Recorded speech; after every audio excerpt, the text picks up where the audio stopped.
like starting up. Yeah, it's frustrating, especially obviously we qualified on pole, so it was perfect, the perfect place to be. But Brendan's in the car for the start. He's a really strong am. I think most people are probably starting their ams. So yes, I met him the other day, didn't I? I decided I really liked him.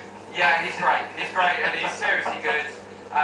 He's had a mega year. He's had a really successful year, and he's fired up now. He's like, right, got a challenge now, and it's made it more interesting for him. So yeah, we just need Brendan to have a solid first hour, and then it's a really cracking driver lineup. I mean, obviously you can accept yourself so you don't sound big-headed, but it really is good, isn't it? Yeah, thanks. Thanks, I don't know what to say. Yeah, it's strong. I think on average over the race we're good. The car's a really good race car as well. It's pretty kind on its tyres. It's a friendly car to drive, so it's easy to be consistent in the car. It's really good for the AMs. It's a successful car in pro-am racing as well. So hopefully, as I say, 12 hours. We'll get used to 24-hour racing. You think, oh, it's only 12 hours, but this is still a seriously long race. A lot can happen. There's some great lineups, great teams. So we're just going to get our heads down and crack on, get in a rhythm and see where we end up. Good luck, Ollie. Thank you very much indeed for having a chat. So that answers the question. It does. And Alan, that bit we talked about these being USB stick, plug and play, turnkey race cars, if you could just edit that bit out. Because I now look a bit of a chump. But anyway, thanks Ollie Milroy for that, but at least we know what the problem is. And, okay, Mark, it's a long race. Yes, they can fight back from there, but it's not what the team needed going into it. No, not at all. They've done all of that hard work, as Ollie alluded to. They're on pole position in the Pro-Am category, so that car was 9th overall, but was the first of the Pro-Am cars, and all of that hard work that they've done over the course of qualifying all disappears, and rather than starting from what would have been 9th on the grid, in reality they're going to be starting from 34th and the pit lane, which means that by the time the lights go out at the end of the pit lane and they get through the tunnel, of course, and up onto the circuit itself, but they're not just last, they're last for the bit, aren't they? They are, but as I say, they'll save a lap of fuel, such that matters. I mean, this isn't really a race because of the nature of the imposed pit stops. It isn't a race where strategy is going to play a huge part. They will be behind any dramas on the first lap, which is sometimes a good place to be. So there are one or two positives to take out of this, but equally it's going to be really interesting now to see how that car makes progress. 12 hours, I know it's almost flippant to say, it is a long race. A lot can happen, a lot will happen, and teams' fortunes are going to change. The key to it is staying on the lead lap. And I think another thing you'll find for many of them, the car effectively becomes a pro car. So take number 7 as an example. If you get Brendan Reeves 4 hours and 20 minutes done early in the race, for the second half, if that's purely a Milroy Barnacote car, it's a pro car. Yeah. And if it's on the lead lap, suddenly it's got a different feel to the race. Yeah, absolutely, and you can already see with some of the Pro-Am cars, that's exactly what they're doing in terms of the driver structure. You get the AM in to start with, and then as you suggest, the end does become the Pro car. I'll tell you what, there's going to be an awful lot in terms of data to go back through. We won't be bored on the flight home, because to sort of unpick everything and work out how that car finally got, okay, yeah, because they did that stint, and then he did that, and then yes, there's a lot to savour in this. We'll do our best to stay on top of all of it. First round of pit stops will be about the 35, 36 lap mark. It'll be about an hour and 10, hour and a quarter, there or thereabouts. You've got to make 10 regulation pit stops. They can't happen if there is a full course yellow or a safety car in the pit, but you can't make one of those regulation pit stops. So the only thing you could realistically do is sort out a bit of flapping bodywork, for example, or if you've got a punch, you could get that changed. But the so-called imposed, the regulation pit stops, they can only take place under green flag conditions. And sitting there on the grid is Raffaele Barcellino's Mercedes, that is going to be second on the grid. They count here Raffaele, Jules Gounon, Tony Jonquet as the Endurance Cup champions in Fanatec GT, and as the Spa 24-hour winners, they won all the IGTC races between them, either as a team or individually over the course of the season, and they will more than likely go away as champions. As going to the end of the pit lane now is Brendan Reed in number 7, and we are almost set there. Tension builds, we nudge towards 10 o'clock local time, and at 10 o'clock the formation lap will be underway. So, the safety car is positioned at the front of the grid. The last few team members just leaving the grid now, as David suggested. Brendan Reed waiting patiently in the pit lane, and Brendan is one of those classic AM drivers that has worked his way through the McLaren Pure Series into sports car racing, and that is exactly what this event is aimed at. So the car's going to be heading on their formation lap, which means we just about then guide you through the grid in the way that they will line up. So, golf 12 hours. This is the finale for today. It's all Mercedes AMG Gripper M Racing front row then for this golf 12 hours. As the field accelerates away now on this rolling lap. Starting third for Audi, the Audi Sport Team Trails. The squad counted out the leader with Alessandro Pietini's Ferrari for company. David Rigon is next, and Luca Stolz is going to start from sixth on the grid. Seventh is waiting to find the Audi Simon Gachet. Patrick Niederhauser is going to start eighth. In gap ninth, where Brendan Reed would have been, Benjamin Goethe is going to start from 10th on the grid. 11th, Chris Roggett in the Garage 59 McLaren, and Kenny Harple, the Pro-Am champion in IGTC this year, is going to go from 12th ahead of Ralph Byrne. Yes, Marine, that's our team. Next ahead of Dosis. He's going to be one to watch. Klaus over the first stint, I would have thought very much a Pro-Am car. James Cotton. Go for gold. Go for the champion, Marine. Dosis team, go for the champion. With Axel Sartington in the Team Barrow Motorsport Middle East Ferrari alongside. BMW Junior turned factory driver Dan Harper is on the 11th row with Valentin Pierberg in the Mercedes alongside. American GT class champion Conrad Grunewald comes next with Alessandro Cozzi alongside. The Kessel Racing starting 25th, Marco Porcini and Peter Cox for Saddlesid Racing 26th ahead of Stephen Grove. Grove Senior for EVM Kilo Racing, Stefano Costantini comes next ahead of Manuel Acosta and Finlay Hutchison for the Tempo Racing team. Ashish Patel running up alongside Ramsey Butran. Marco Casara is going to be 33rd on the grid, and it's a grid completed by Stephen Licorice. One or two of the names on that graphic differing from what was nominated, and I suspect that is because of the way that the driver ID tag has not been set right place, but not been resolved as the first stint wide. Brendan Arena has fled from the pits. He's trying to play catch up. Yep, so it's not a pit lane start, and we will be able to join in at the tail end of the field, but it still has all of the work to do. So Mercedes first and second on the grid, Audi and Ferrari on row number 2.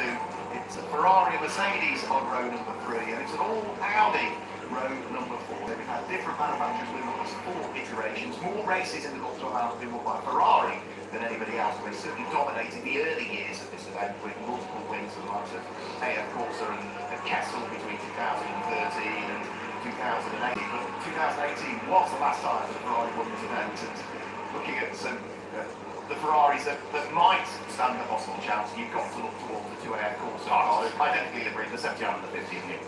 Absolutely right, and you know, it's a quality driver lineup. It's going to be really interesting to see, as we've touched on, Carl's fortunes ebb and flow. Keep out of trouble, run to a pace. 44 has got a problem though, that's Klaus Bachmann who slows, drops out of sequence, the car kicks in again, so let's see now whether he's going to be able to get himself back into position. He's trying to, but under the regulations, if you don't do that by a given point of the lap, you're in strife. So we'll let the race control team worry about that. We, in turn, can get all excited about Mauro Engel and Raffaele Marciello going toe-to-toe. They did it at Macau for the first lap of the race. They can do it here at Yas Marina then. The 2022 11th running of the Golf 12 Hours, a round of the Intercontinental GT Challenge powered by Pirelli. Each goes, the car storm over the line. A very good start by Engel, not a great start by Marciello then. To the inside line, dives Calvin van der Linde in the Audi. He will go second. So Marciello mugged a bit off the line there. Falls to third. He might lose more ground. In fact, as they go Barin! The cars accelerate off. Now down through turns 2 and 3. That's sweet. Marciello has hung on to third, just ahead of the rest of the Ferraris of Alessandro Pietini. But a ripper start by Mauro Engel. Go Barin, go! From here, he really got the start absolutely perfect, but going with him is Kelvin van der Linde in the early stages, and the eye right on the coattails of the leading Mercedes. And of course, we know the Mercedes is quick in a straight line, fantastic noise it makes, good grunt it's got, and as they don't power their way down the big long straight in towards the chicane of turn number 6 and turn number 7, it's Mauro Engel that leads the way. Kelvin van der Linde just weaving around in the background of the wheel of the Audi, and in third place is Raffaele Marciello. Side by side, further down through the order, looking as though the car of Simon Gachet was looking to try and thread its way through and past Davide Rigon, but Davide Rigon having absolutely none of that. And second of the Ferraris hangs on to the spot. Quite a few people exploring a rather unusual line there, going to the chicane. Van der Linde makes a dive for the inside line, heading down towards 6 and 7. He's got the Audi on the inside then, and he goes through, does he? Not quite. Made a move to the inside into the hairpin, couldn't quite make that stick, and so he's on the tail of the Mercedes, and Mauro Engel is under attack. Because Van der Linde has had more than an espresso for breakfast. He is very much taking the battle. He's all crawling back into the dara. Calvin van der Linde absolutely on a mission as they run out wide and almost skid the Armco. Bear in mind, there's relatively little grip early in the race, especially after all that rain has been washed away. As down the pit lane then comes Mara Engel in at the end of that one. It also comes the second place AMG Mercedes from Grupper M. So that brings Rafael in Go! pit road as well. So van der Linde will lead. Pierre Guidi goes through in second place. And both of those Grupper M Mercedes come down the pit road. Go, Bahrain. Go, Bahrain. Yeah, we were talking about how much Mercedes. but I wasn't expecting to pit at the end of the first lap of the race. Wheel-to-wheel battle going on there as the second of the Audis in the hands of Finley Hutchinson trying to carve its way through the order and almost made contact with Conrad Grunewald. Now that Audi, the reason that is so far down through the order is that we were talking about transgression of circuit limits. There were so many laps that were excluded in qualifying on the number 99 Audi that by the time you equated the average lap times of many of the drivers, for some of them, they didn't have many that they could put into the pot because so many of them had been removed. So already then, this is the first of 10 scheduled pit stops taking place for both of the AMG Mercedes Team Grouper M cars, and into the pit lane, you spotted it, Klaus Bachler had a problem on the formation lap with the Herbert Motorsport number 44 Porsche. Clearly, once he got the car fired back up and back into the pit lane, all is not well on the airjacks in the garage.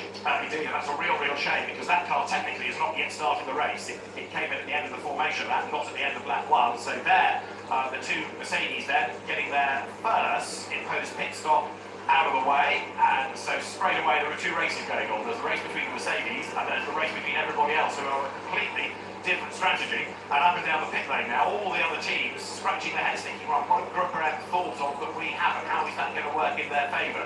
So it's going to be interesting to see as the race wears on how the cars rise and fall. It's going to be very interesting as to where they feed out as well. Yeah, because they're going to drop a lap, aren't they? But of course they'll get that lap back when everybody else does, or it's the best part of a lap. It's a minute 40 line to line, and they have, I think, now both left the pit lane, so they should stay on the lead lap, but they'll be the best part of it behind. So they're back out on track. Yeah, back out on track and not fed out into traffic, so that's good news. Alan, did I hear you in the background?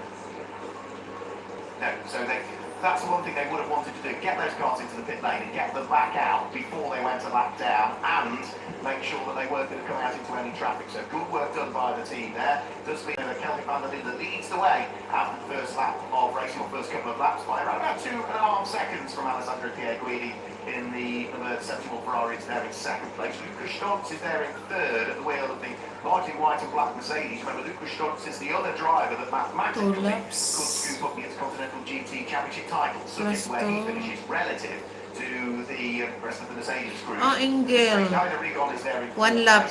Okay, good. Not bad. In fifth place. And That's the driver. The top 6 at the moment. Who's leading Pro-Am? It will be the number 88 car, Benji Gertz, the Garage 59 car. Early leader in Pro-Am. First time he's raced that car as Isa well. may isa ka driver, si Engel ug si Benji Gertz is somebody that has come on massively thanks to the tutelage of Stuart Gordon, himself a podium finisher in this event in seasons past. So right now, it's Calvin van der Linde 2.3 seconds up on Alessandro Pierguidi in second place in his Audi versus Ferrari. Lucas Stoltz third for the Almana Racing by GetSpeed Mercedes squad. Lucas Stoltz the only other driver other than Trukadea and Marciano Gounod, who are all in the same car, that could be IGTC champion by the end of the weekend. But he needs to win the race and he needs for them not to score.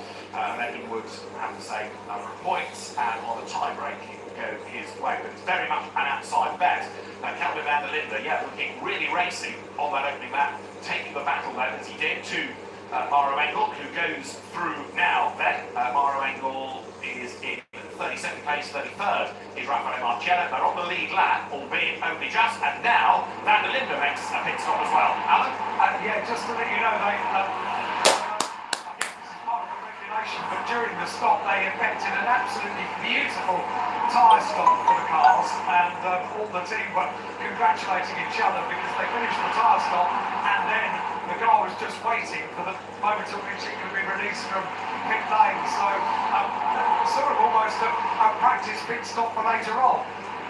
So now van der Linde is in. I'm still trying to unravel in my brain, and I'll try and get there in due course. Audi. The benefit is doing the sequence I'm asking myself the very same question. There must be one. Absolutely, and it'll be something that certainly Grupper M have thought of, and now, by the look of it, the Temptail play catch up with. Other teams, perhaps, are quite content just to keep coming in at the hour mark, but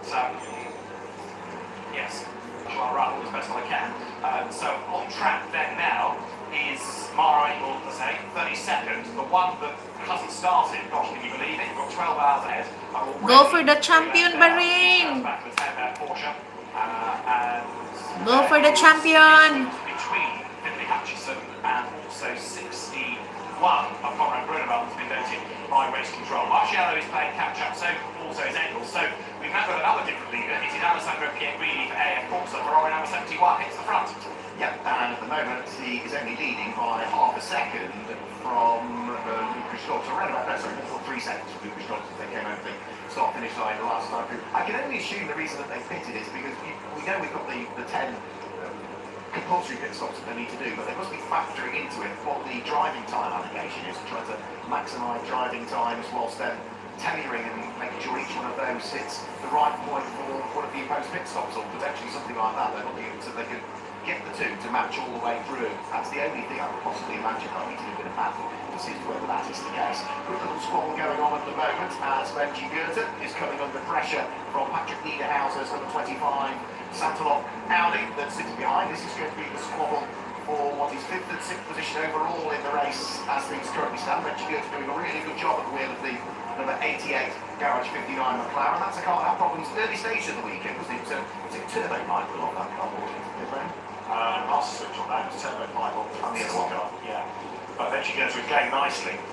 Yeah, even if you keep stopping on the hour mark, and then you can do an hour and a quarter, but you've done your 10 pit stops with 3 hours to go. You can't do a 3-hour stint. So, okay, get them out of the way because, anyway, we'll allow it as the race goes on. I'm intrigued as to why it's happened so early. But clearly, there is a master plan for a grab.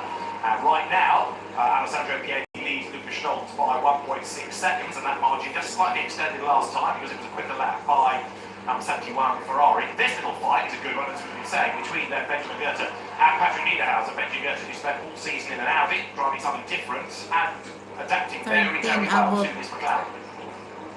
He has been going well, he's getting better and better and better all weekend, using the tutorage of Stuart Hall. Now, those two are squabbling. Do keep your eye on Chris Froggatt in the background, who I think is starting to make a little bit of inroads to try and want to join in the fun. So at the moment, Patrick Niederhauser is in danger of becoming the meat in the Garage 59 McLaren sandwich at this stage. You can just see the Sky Tempesta racing backed car that sits behind in the hands of Chris Froggatt, just slowly edging up all of the time. The previous lap, he was a little bit slower than the pair ahead, but now I think that got Benji Goethe and Patrick Niederhauser squabbling a little bit more, closing the pedal more. Another car, another take for the pit lane. Into the pit lane comes the Santalon Junior team. Minute and 40 seconds. He's not quite a lap, but he obviously tumbled out the order while Mark is refuelled.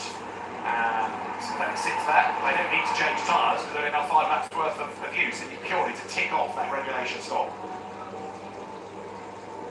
So now, Kelvin van der Linde is ahead of Arno Engel. So he was looking racy anyway. The fact that he was able to take the lead of the race and then push on means that he has gained track position. So from being third on the grid to second on the first lap, he now leads. So on those early pit stops, he jumped ahead of both of the Mercedes. The 44 Porsche in the garage being worked on. A very rough estimate is that it'll be here for another 10 minutes. It's an ABS sensor, and naturally there is a huge amount of disappointment. 10 minutes presupposes that they can find the part. So, yeah, what a disappointing start to the race. What a shame.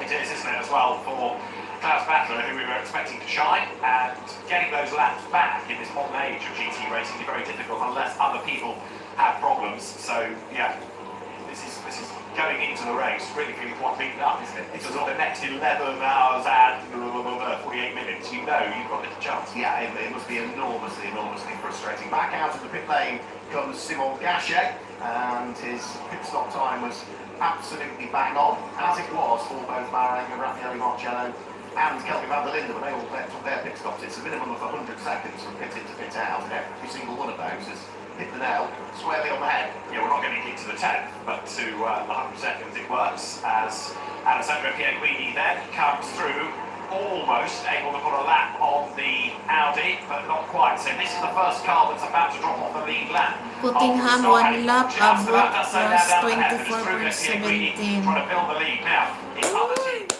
are doing these. Go Go. Bearing in mind how experienced and how successful the squad of course. Go, number 1 and number 51. Go. They must have a plan as well.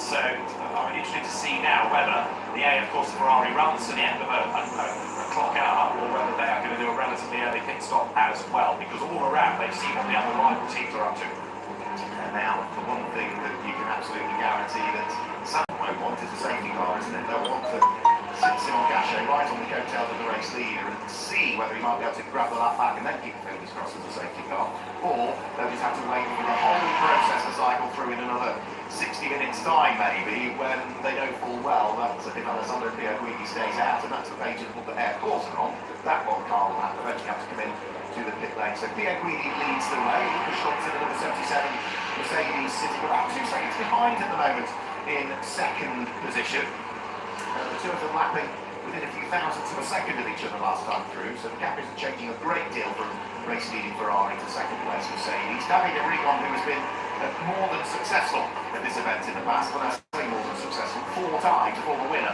of the Gulf 12 Hours in Davide Rigon. He sits there at the second of the quarterback in third position at the identically livery Ferrari to that leads out to Alessandro Piaguini. And of course now it's Reggie Goethe at the wheel of number 88 Mercedes, comes up to 4th and still continues to lead Pro-Am.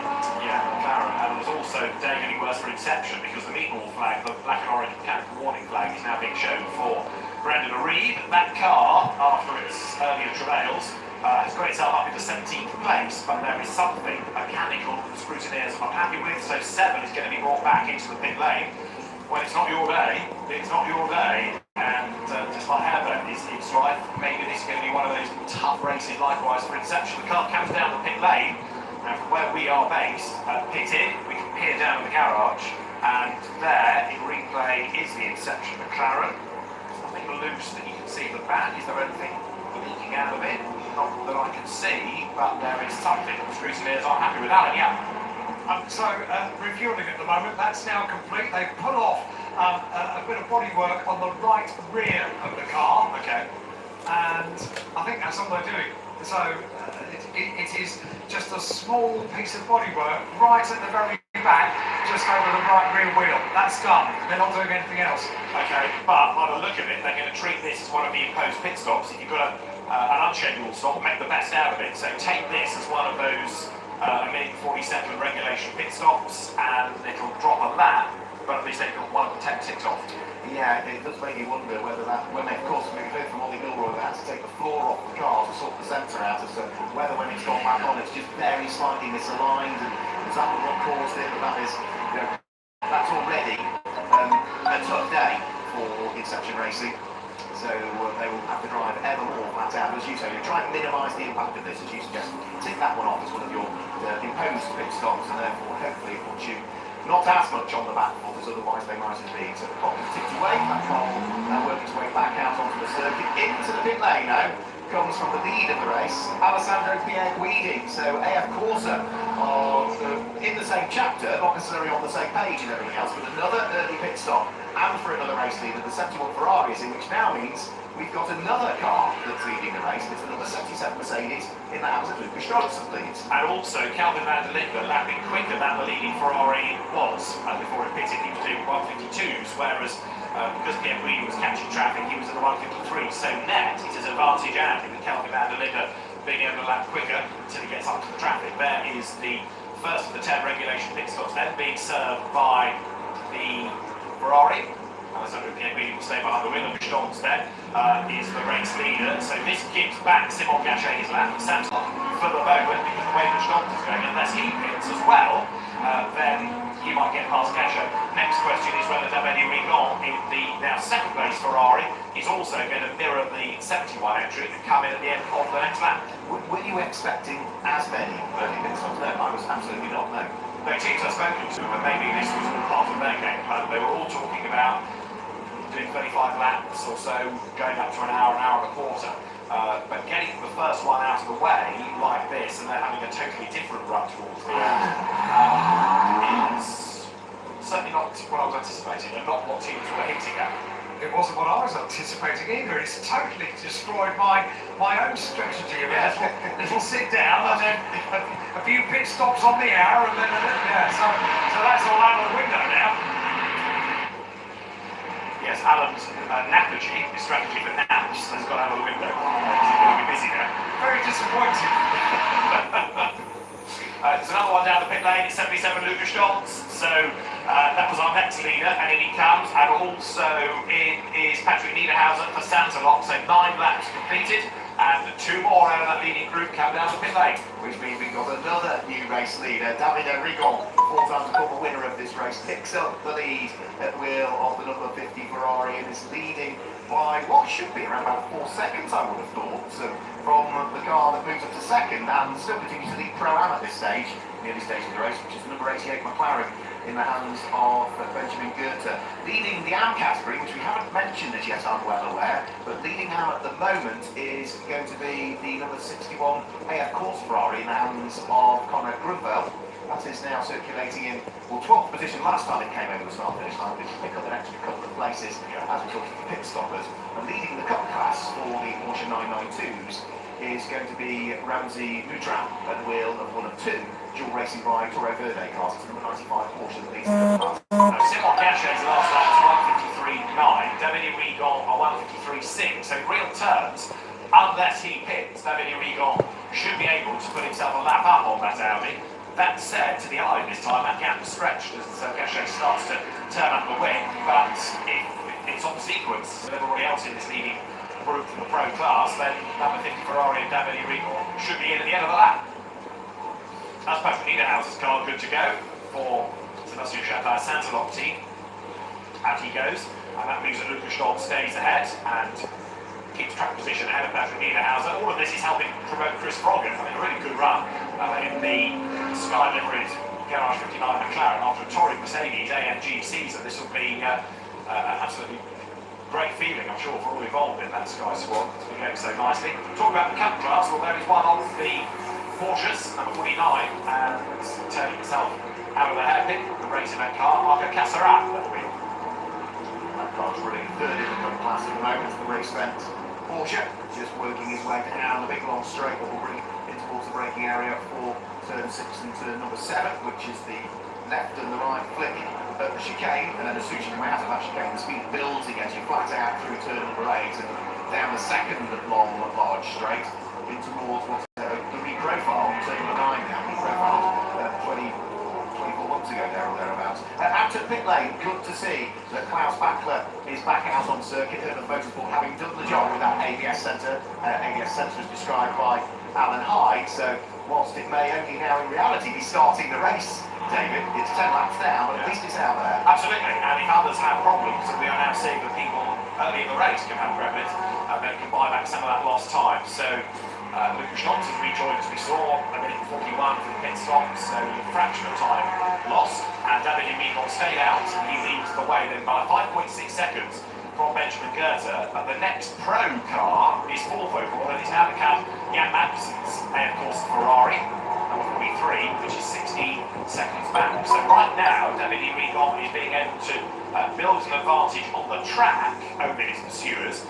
However, what are we looking at in terms of lap time? Well, Calvin van der Linde's last lap was a 1:53.0, so he's lapping quicker. Maro Engel did a 53.3, he is lapping quicker. And what about Raffaele Marciello?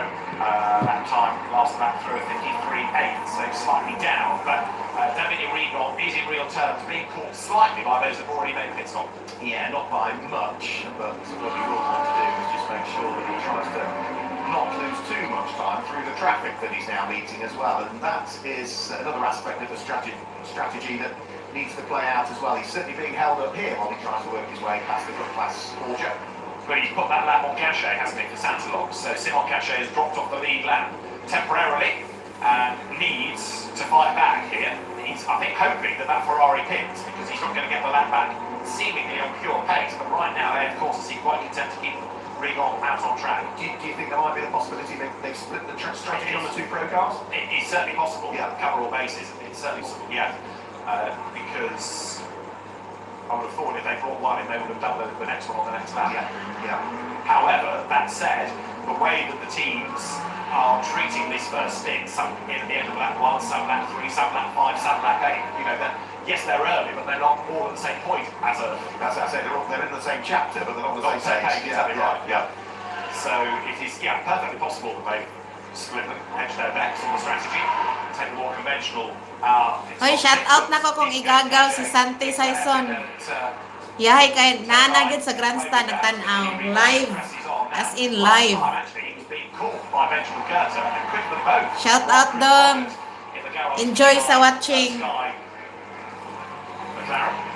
Driving standards flags being brandished in the general direction of Finley Hutchison in number 99 as Ribbon comes underneath W Hotel, runs it out wide. Very, very little room for error at that section of the circuit up towards the guardrail. And as drivers get tired during the race, as the road gets dirtier, it's going to be more of a factor potentially. Another lap ticked off then, so Rigon not coming in certainly yet, and will break the beam, but as he does so, put 12 laps in the book. He leads by 5.5 seconds now from Benjamin Gertrude at the wheel of the McLaren just heading through shot. And there's the third place car of Chris Froggett. So both of the Garage 59 cars, both running in Pro-Am. One is second overall in the race. That number 93 car, the Sky livery machine, is third overall, and now first and second in the Pro-Am category at this stage. Jan Magnussen has now brought the AF Corsa number 43 Ferrari up to third position. Dan Harper, newly announced BMW factory driver for Century Motorsport, is fifth at the wheel of the number 42 car. And the untroubled Plymouth Motorsport Porsche, announced Rafu, is now into sixth position. Alan, it's interesting that you mentioned that car, because I'm standing in front of the garage. I'm going to try and get a word with a driver that maybe 12 months ago we wouldn't have heard of, but he's having a first experience here. So I might try and have a chat to Darren Loeb in a couple of moments, so stand by. Yeah, he's done a lot of racing in a relatively short space of time, hasn't he? And British GT race winner coming into the season as race leader Dhabi Rigon, then he's 4.3 seconds ahead of Benji Gerta. First driver. Not helping Rigon. Benjamin Si Abot pa si Cottingham. Fine right now. We've been saying it in Fanatec GT all season how he has become a much better driver. Still have this recollection of him leaving the pit lane for the first time at Monza in the wet in a Porsche and looping it as he left the pit lane and putting it in the wall. But since then, he has had a lot of tutelage from Stuart Hall, he's done a lot of miles, and he has developed into a very accomplished GT racer, Silver Cup champion in Europe this year, class winner in Spa 24 hours. First time he's raced the McLaren, but you would not think it. He is going really, really well. He is, absolutely. He is on it and has been on it really all weekend as well. You'd say he's been working with Stuart Hall, but he's been working with Stuart Hall since he was knee-high to a grasshopper. You know, the two of them have worked together for a very, very long period of time, and I know Stuart is, whilst he's frustrated, he doesn't do as much racing nowadays as he does. He is hugely proud of what he's achieved with Benji Gertrude. Absolutely right. And almost to the point now, he said, I'm just here for a jolly, really. You know, I'm not teaching much more. Look at how he's developed. Benjamin's father, Roel Gertrude, is the man behind the famous Rocco collection, which is why there's the Gulf logo on the front of the car. So that'll be another Gulf livery car to go Roel Gertrude's amazing collection. And it takes you back to the early days of BPR with Gulf McLaren GT racing. So I brought Darren Loeb out of the garage. Darren, it's a unique experience, this event. How's it been so far for you? Yeah, it's been pretty good, to be honest. Really enjoyable, really well organised. Weather obviously helped. The circuit's amazing, to be honest. Really good testing for next year. So overall, it's been pretty good. I think we've struggled quite a lot in qualifying, but we kind of expected that. So we started P21 on the road, but now we've got to P5 overall. Dan Harper's doing an amazing job in the car, and looks kind of on our side at the minute. So the race is coming to us. You've done a lot of racing this year, haven't you? You've packed an awful lot into quite a relatively short amount of time. Yeah, this is my second year racing, so I've got a lot of time to make up on the other guys. There's a lot of good drivers here, so you know, I want to be trying to put on a reasonable performance on myself. You know, not just for myself, but for everyone else around me. You know, nobody wants to be a liability. How do you find the circuit? The circuit's incredible. It's tough, it's challenging, but it's amazing to drive. Really great setting.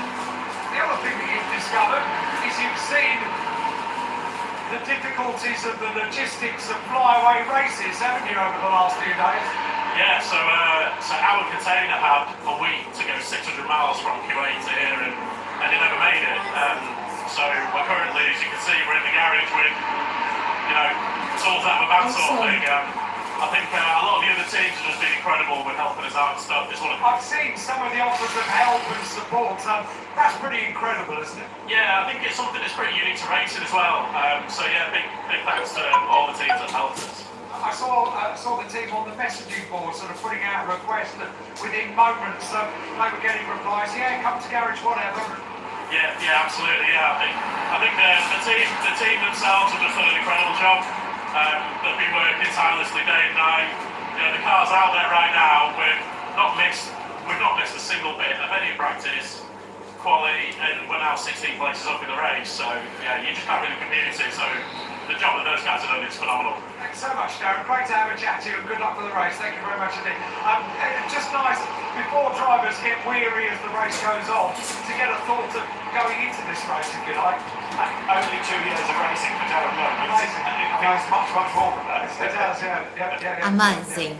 Right, your next target is to go and investigate number 49 Porsche for us. Marco Casarat has collected something. He's got left front corner damage and he's in the pit box, Mark. He is, yeah. Also, the radiator's gone into the Porsche fashion. You know, that's sort of, in the nicest way, the Achilles heel of the Porsche. Any line contact with the front end of it, and usually it's the radiator that causes problem. Now, he was in the process of being lapped by several cars, so whether there's been an incident during back marker lap race, simply don't know. Alan will point himself in that general direction and look to try and understand what's going on. The number 50 Ferrari still continues to lead. 14 laps now completed, and David Rigon leads by 5.3 seconds over the start-finish line. He flashed his way. That's lap number 15 chalked into the book, and it is about 5 seconds back, now to 6 seconds back. It is the leading Pro-Am car, which is going to be Goethe, but the wheel of the McLaren Boss repairs are still going on with those Porsche in the garage. Yeah, there's not that much liquid that's come out of the fuss. I'm not sure it is necessarily a radiator or perhaps brake, because I would have thought there'd be a great big puddle. And if the radiator is gone, not necessarily that was going to go back. The radiator gosh, nayupi. on a corner. However, the team toils, Oh, and gosh. that car will Look. see you witness part of the front. Nayupi end. ng bumper. It's going to be here for a while, isn't it? It is, yeah. It's not Dali, naka. Ulahin na mo. Well, just to ensure that everything is fine. If there is any suspension damage, there will still be some additional work that they will need to do. But of course, losing time all of the time whilst that car sits there in the pit lane, which means that of the 4 cars that are represented in the Cup class, all identical Porsches, and that has now dropped to the tail end of that particular squabble. So we're fast approaching the halfway point, the half an hour mark of this race. Half an hour mark of this race. And I stopped before I finished the sentence. Give me that at least. And the battles that still continue, not least of which is this Inter-Ferrari battle that's going on as things currently stand. And that is going to be a squabble that we need to try and keep an eye on, by the look of things, as the Mercedes is wanting to join in the fun. That's number 20 car, is it? Feed its way through the orders. This is going to be, what, 16th, 17th, 18th, 19th overall? And a shuffle already, because Marco Pulcini has just dived through to the head of the queue in the dark blue and white Ferrari, and that puts him ahead of Stefano Costatini for the moment. The other battle of note is for 22nd place, and it's really for the race in a sense, because Calvin van der Linde is only 7/10 of a second up. There he is on Bahrain. So this, in real terms, is the lead battle. These are the 2 drivers that made early pit stops. See, our team, here. Ay, go. The first mandatory stop. They will No, this one. See, look. That one, No, not the green one, this one. So, from what we had on the Go! that's what that Yeah, that yellow-green. Audi has jumped ahead. Although van der Linde is not ahead by much, he does have track position over Bahrain. 22nd on the road, but the best place of those first stoppers. Yeah, absolutely. Now, he did stop 2 laps later, didn't he? Because he stopped on... Where is he now? He stopped at the end of the first lap, but it's, I think, just on pure lap pace, since they came back out of the pit lane, Kelvin van der Linde has been chipping away. We also saw, just the pure body language of the car on the first lap from Kelvin van der Linde. He wanted to get on with the race immediately, didn't he? Yeah. And they had a plan, and he was pushing, and he wanted to get that clear track space, which he got. Comes out of the hairpin drama here as Pulcini gets a bit of hip and shoulder down at the chicane from Alessandro Cozzi. First driver is done. Now change driver to driver number 2 now. Calvin van der Linde, who we know is a very, very accomplished GT and DTM racer. Cam's then up now at the hotel around the Marina, heading towards turn 15. And in doing so, obviously that looks to be stretching the margin ever so slightly again over angle. But of course, teams thinking there's a long way to go and running to their plan. Alan. When you're trying to change a radiator on a car, what's the one thing that kind of gets in the way? The amount of hot water which is coming out. There is an awful lot of hot water coming out of this Porsche, and the 49 car is going to be here for a little while. There's a huge amount of tissue that they're soaking up the water with. They've just taken a tray away, and another huge amount of kitchen roll comes in. So they're up against it at the moment because still water is coming out. Remarkable how much water a car takes, isn't it?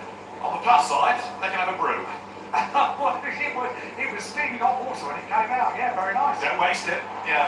Quite right. So yes, by the look of it, I can't find another car that's been involved in that. So I think Casarat collected a barrier rather than another car. Yeah, I'd agree with you on that one. Manuel Acosta staying out of harm's way, whilst what is arguably, once we sample for all the first batch of pit stops, the squabble for the lead of the race. But at the moment, Kelvin van der Linde is circulating in 22nd position. It's the first of those that has pitted, and he needed Manuel Acosta to get out of the way, because look at his mirrors, who's still there? Maro Engel's not that far away, and Raffaele Marciello is looking to try and close in as well. So will he be able to close up when they need the next little bit of traffic? Now, just up the road from Manuel Acosta's number 58 Mercedes has just been that will be the next of the cars that we need to deal with, and that will be the number 16 Porsche, which is the EMB car of Stephen Grove. That will be the next little bit of traffic that they will meet. Now, I don't think they'll meet it over the remainder of this lap, but they should surely meet it, I would have thought, on the next lap they're about to start. No obvious sign of that next little bit of traffic in the distance, but that's the next thing that we need to try and keep an eye on, isn't it? Chris Brockett, third. Kenny Harble, ninth, are going to have to serve an extra 5 seconds on their next pit stop for exceeding track limits. So you get 4 goes, if you like, and your 4th transgression then becomes a penalty. So at the next pit stop, not a minute 40, but a minute 40 plus 5 for those 2 cars. Then you go back to 0, and at the 6-hour mark of the race, whatever you've got is reset anyway. But I said it before the race about keeping out of trouble and obeying track limit regulations. There you've got your first 2 drivers in strife.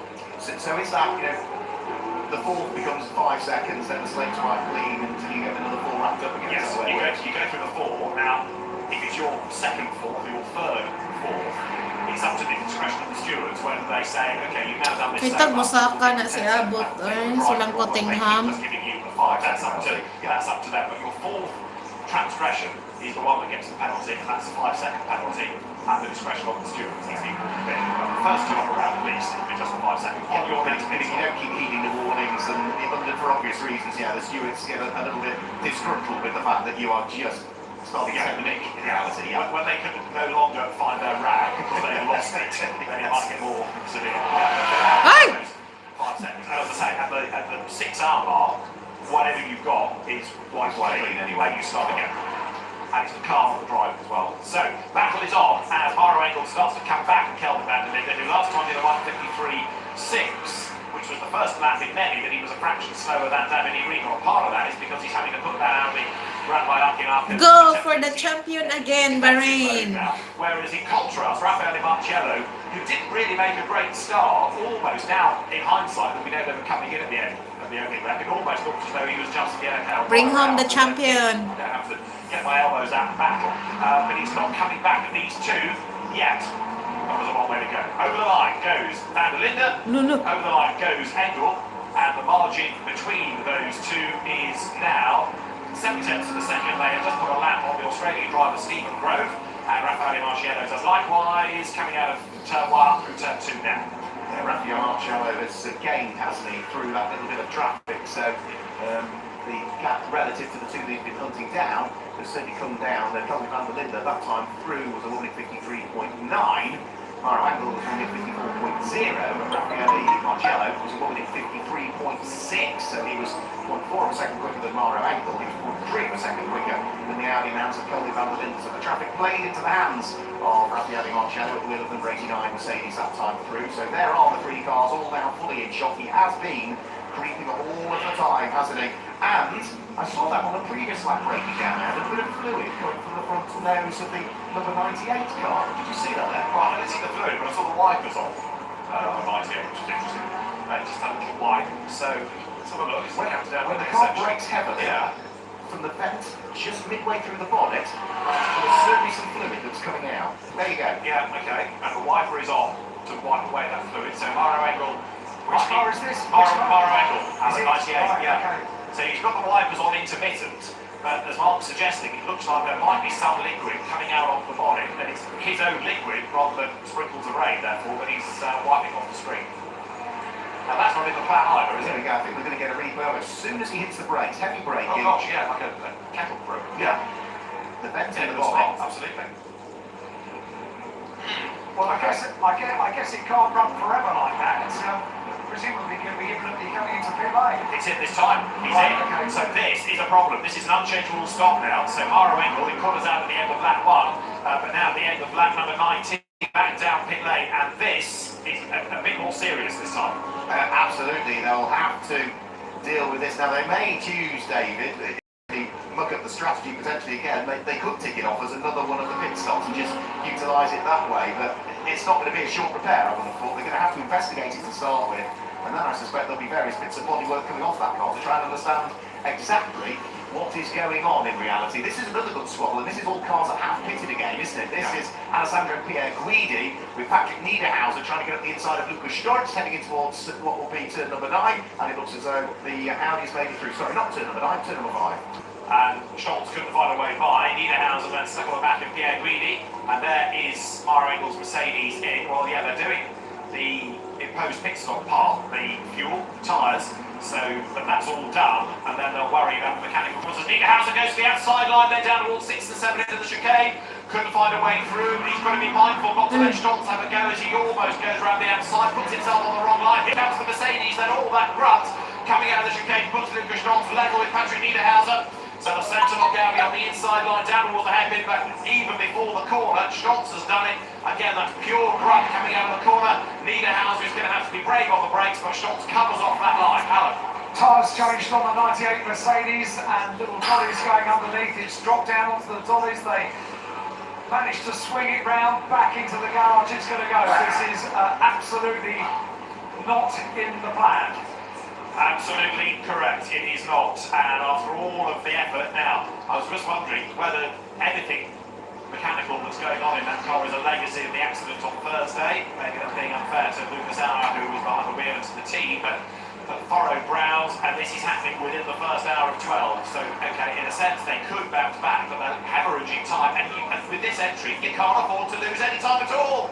And the other huge implication is to what's going on in the Intercontinental GT Challenge, of course, as well, because that's potentially going to have implications as to what's going on in the Intercontinental GT Challenge if the sister car has a similar problem. Yeah, I mean, that one's not part of the game in terms of driver points. It is for manufacturer points, but equally Mercedes has already won that as a manufacturer. So, yeah, what it has done, in a sense, is give an even better chance to Marcello they are good on, because they have now taken one further place. Yeah, exactly.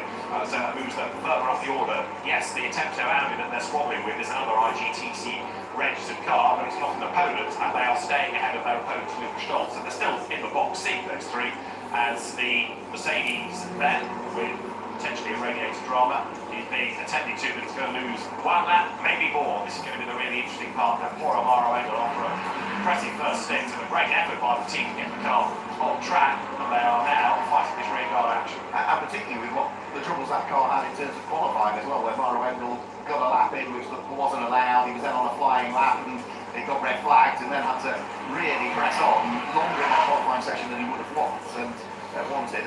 And finally managed to get the lap in to hoist that car up through the order on average times, which ultimately then took up pole position. This great battle still going on between Alessandro Pierre Guidi in the Ferrari, Lucas Stoltz and Patrick Niederhauser. So Ferrari from Mercedes, for Audi, they're all still fighting away for what are 22nd, 23rd and 24th places overall. But of course, they are cars that have already pitted in reality, so by the time we've cycled through the full batch of the pit stops, potentially it could be 2nd, 3rd and 4th overall in the race. That little squabble would become. So lots of gazing being done in the Audi at the moment, but I think this to me looks still like investigation rather than repair, David. It does, yeah. Torch, furrowed brows, peering in, losing time, and so that straight away, even within the first hour of the race, takes one of the key Mercedes out of that lead battle. Number 50 then, race leader Dhabi Rigon. Laban yung Ferrari, oh. Asa namang Mercedes na to? Like an expected stint, in other words, go towards an hour and 10, an hour and 15 minutes of the race, and then make your pit stop. In terms of the race positions, he's leading by 9 seconds now from Benjamin Gertz, traffic affecting the lap time of those two cars. Of those that have served the pit stops, then you've got now actually Brendan Aree running ahead. Then you've got, to tell you a lie, you've got Kelvin van der Linde running ahead of Raffaele Marciano, then Alessandro Pianguini, then Schnotz, then Niederhauser. So that is the order of the real lead battle. But the really interesting thing is going to be where this car of Ringwald factors in at the end of its first stint, which, as we've done now, 22 laps, is about another 13, 14 away. Yeah, so be around about an hour and a quarter into the race. One would have thought that that car potentially will head into the pit lane, and it certainly probably answers the question as to what they have, of course, have done with regards to the strategy of the 71 Ferrari in the hands of Alessandro Pianguini and this car, which is Davide Rigon that leads the race. It appears they have split the strategy, haven't they? Absolutely. Go Tosis! Go Tosis for the champion! 11 hours and 16 minutes time when we get to the bottom of which the correct one was. From the pit tunnel. 89 Mercedes update, so I couldn't really see it because there were 5 guys from the team all leading into the engine bay, and essentially what they were doing before they go any further was to dry things out, and so now they've done that, they've now raised the car a little higher up so they can look underneath, and currently they are bashing the floor of the car all the way along, and I'm not going to speculate as to what the problem is at this stage. I asked Max Tosis team for the win! Bahrain. He's going to be here for a little while. Team of Oh dear, oh dear. Papa's oh dear. team, my husband team, Tosis. Replay of the Ferrari there. Go, go, go. The last corner, 52, wasn't Alessandro looking wrong. Oh, leading niya po. 17 Ferrari. continues to work away, but 3 laps lost already, and more to come for the GMR Mercedes. Having been looking at the floor of the car, now the attention goes back to the engine bay. It's still more investigation, isn't it, at this stage, trying to understand it rather than starting to really affect the repairs. So more and more time being lost whilst out front. Davide Rigon still continues on his merry way. So he's been enormously successful. He's won more Golf 12-hour races than any other driver that we've seen over the years. He hasn't necessarily raced in all of them. He was an absentee here in January. That was just Ferrari, oh, lumalaban. that we had, but 9.5 seconds to the good now over the car that still continues to lead Pro-Am category, which is Benjamin Gertz in second place. He is still only 0.6 of a second up the road from the sister car, Chris Follin. So the two garage 59 McLarens both going well. Second and third overall, first and second in the Pro-Am category. The Am category is being led by Conrad Grunfeld at this stage. He's managed to hoist the number 61 Ferrari from there, of course, all the way up into 6th position overall at this stage, and leading the Cup class, as it was a while ago when we last picked up on it, number 95, dual racing by Toro Verde Porsche in the hands of Ramsey Butrap. Dikit na kay si Abot tong si Cottingham, eh. So with now 24 Saka laps tana, down, saka na Mercedes mo. car clear by Pila man about naka? 9.5 seconds. This is the battle for second place, which is starting to take attention, isn't it? Benjamin Gertz has had a very good first stint, but so also has Chris Froggatt, and there's now only 8 tenths of a second between the two. Now Froggatt, granted, will lose 5 McLaren. seconds on the next pit stop because of his penalty, but both of them, new to these cars, I think are doing a very, very impressive job. Chris Froggatt, who really became synonymous with Ferraris after years of success in Ferrari Challenge, then switched to GT racing in Ferraris, then this year to Mercedes. He's had cars run by 2Cs, by Grupperat, by Hout, and just has had an awful year, switching brands again, and boom, right at the way, he's at the front of the grid. So I think this has been a very positive feeling in that car right now. Tosis, go Tosis team. 59, Garage and their relative drivers at the moment. But Go for the champion, go. We are only just past the 45-minute mark in this race, but it's all Smiles all round for garage 59 at this stage with their respective cars. Second and third on the road, and Alan has more news for the bit. Well, I'm very pleased for you talking about smiles all around, because I'm in the Group M garage, and it is far from smiles all around. Poor old, Nalipong na, tinuyok sila do. One of the air canisters just looking on to the 6 hours, my team are doing goodness. inside the car. They've just been topping up fluids in the car, and it is far from smiles in this garage. Every extra moment in the garage feels like another lap going down, and the team are still working, but at the moment it doesn't look as if imminently the car is about to be sent on its way. How well do you... Uncle Santi is in the grandstand. Wow. David? Uncle Santi is watching in the grandstand. Because although he arrived in GT for a good couple of seasons, he then went off and did the DTM for a while. So See, I'm trying to read his face, Right. and try and work out whether the normally very smiley, very happy to chat driver would be happy to chat to me now. I'm reading it as no. well, I'm reading you as brave, so I think it's worth a stab. But I might just sort of cycle over in a moment and see what I can get. Max, can I have a quick chat? Do we know what the problem is? Yeah, so we had a crash on Friday, and maybe this is following, damage or whatever, and we don't know yet, but it seems to be that one oil pipe coming out of the oil sump is damaged or it's unloosened. Now the guys try to fix it, but in the end, it's hopeless because we are losing now minimum 5-6 laps, and I think to win something here, it's going to be really difficult. For me, impossible. In the end, yeah, we tried to fix it and keep going because the pace looked really strong, even behind Kelvin. But it's a shame that the team put so much effort in. They worked so hard. They did an overnight shift because of the damage, and this payback now is, of course, it hurts a lot. So sorry for you, Max. Thank you for talking to me.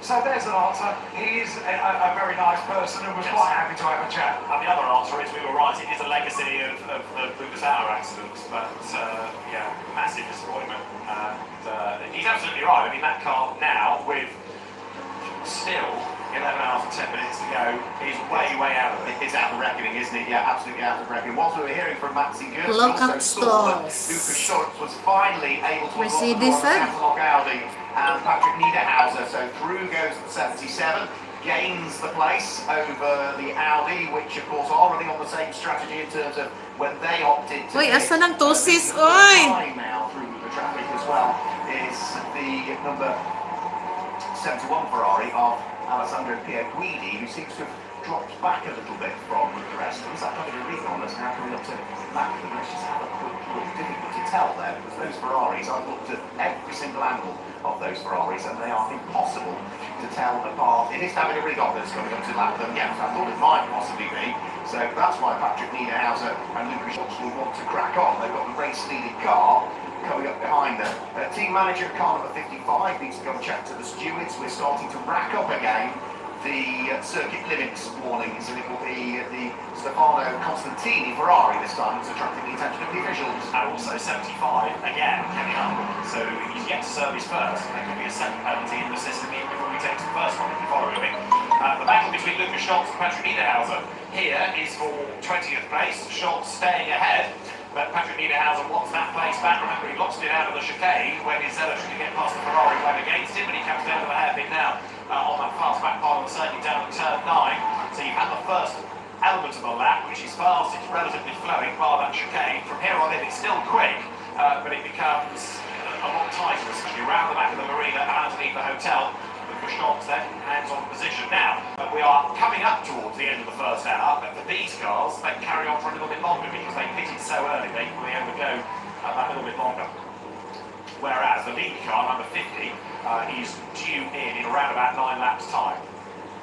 Yeah, which is going to equate to around about another 15 minutes, would you say? Should see that car in before? Well, an hour and 10, an hour and 15 is the expectation, and you normally find, see yourself, but any first stint would always be the shorter, just to err on the side of caution, just to bring back the data, just to see how much fuel is left at the end of that first stint. Once you've got one banker stick, then you know to be able to push a little bit more for subsequent ones. So I anticipate they do an hour and 10 for the first one. And already you would alluding to earlier on about the amount of marbles, you can particularly see rounds through the first part of the lap, so round through turn number 2, 3 and 4, the marbles beginning to form. Alan has more news from the pit lane. Yeah, 98 Mercedes just emerges, just noses out into the pit lane. It's on the dollies. They'll drop it down once they get into pit lane and send Mauro Engel on his way. But as we were just hearing from teammate Max Gertz, it's a huge mountain to climb now over the next just over 11 hours of the Golf 12-hour race here at Marina circuit. The car is dropped down. It has not yet fired up. The door opens.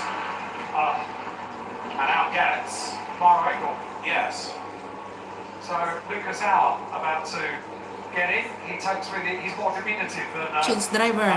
Mauro Engel, so he takes with him the extra little seat that goes into place, and Mauro assists in the strapping in of Lucas Hauer. The team then set to work to Change clean up the driver. floor as a legacy of oil that may have been dropped on the floor of the garage while they were effecting that repair.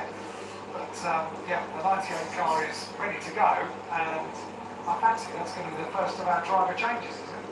Yeah, it will be, actually. You're quite right. And depending now on what happens to other teams. Not our team auto, sis. Yes, everybody else has a problem. Of course, you'll gain paces, but on pure pace, if nobody else has a significant drama, then it's going to be difficult. But there will be teams that do have dramas in the next 11 hours, make no mistake. Yeah, absolutely. I think got some places, but how many is a bit of a mute point because they're so far. Go, Tosis.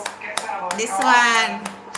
Mercedes. 51, yo, Bahrain. To all of the drivers and all of the team members.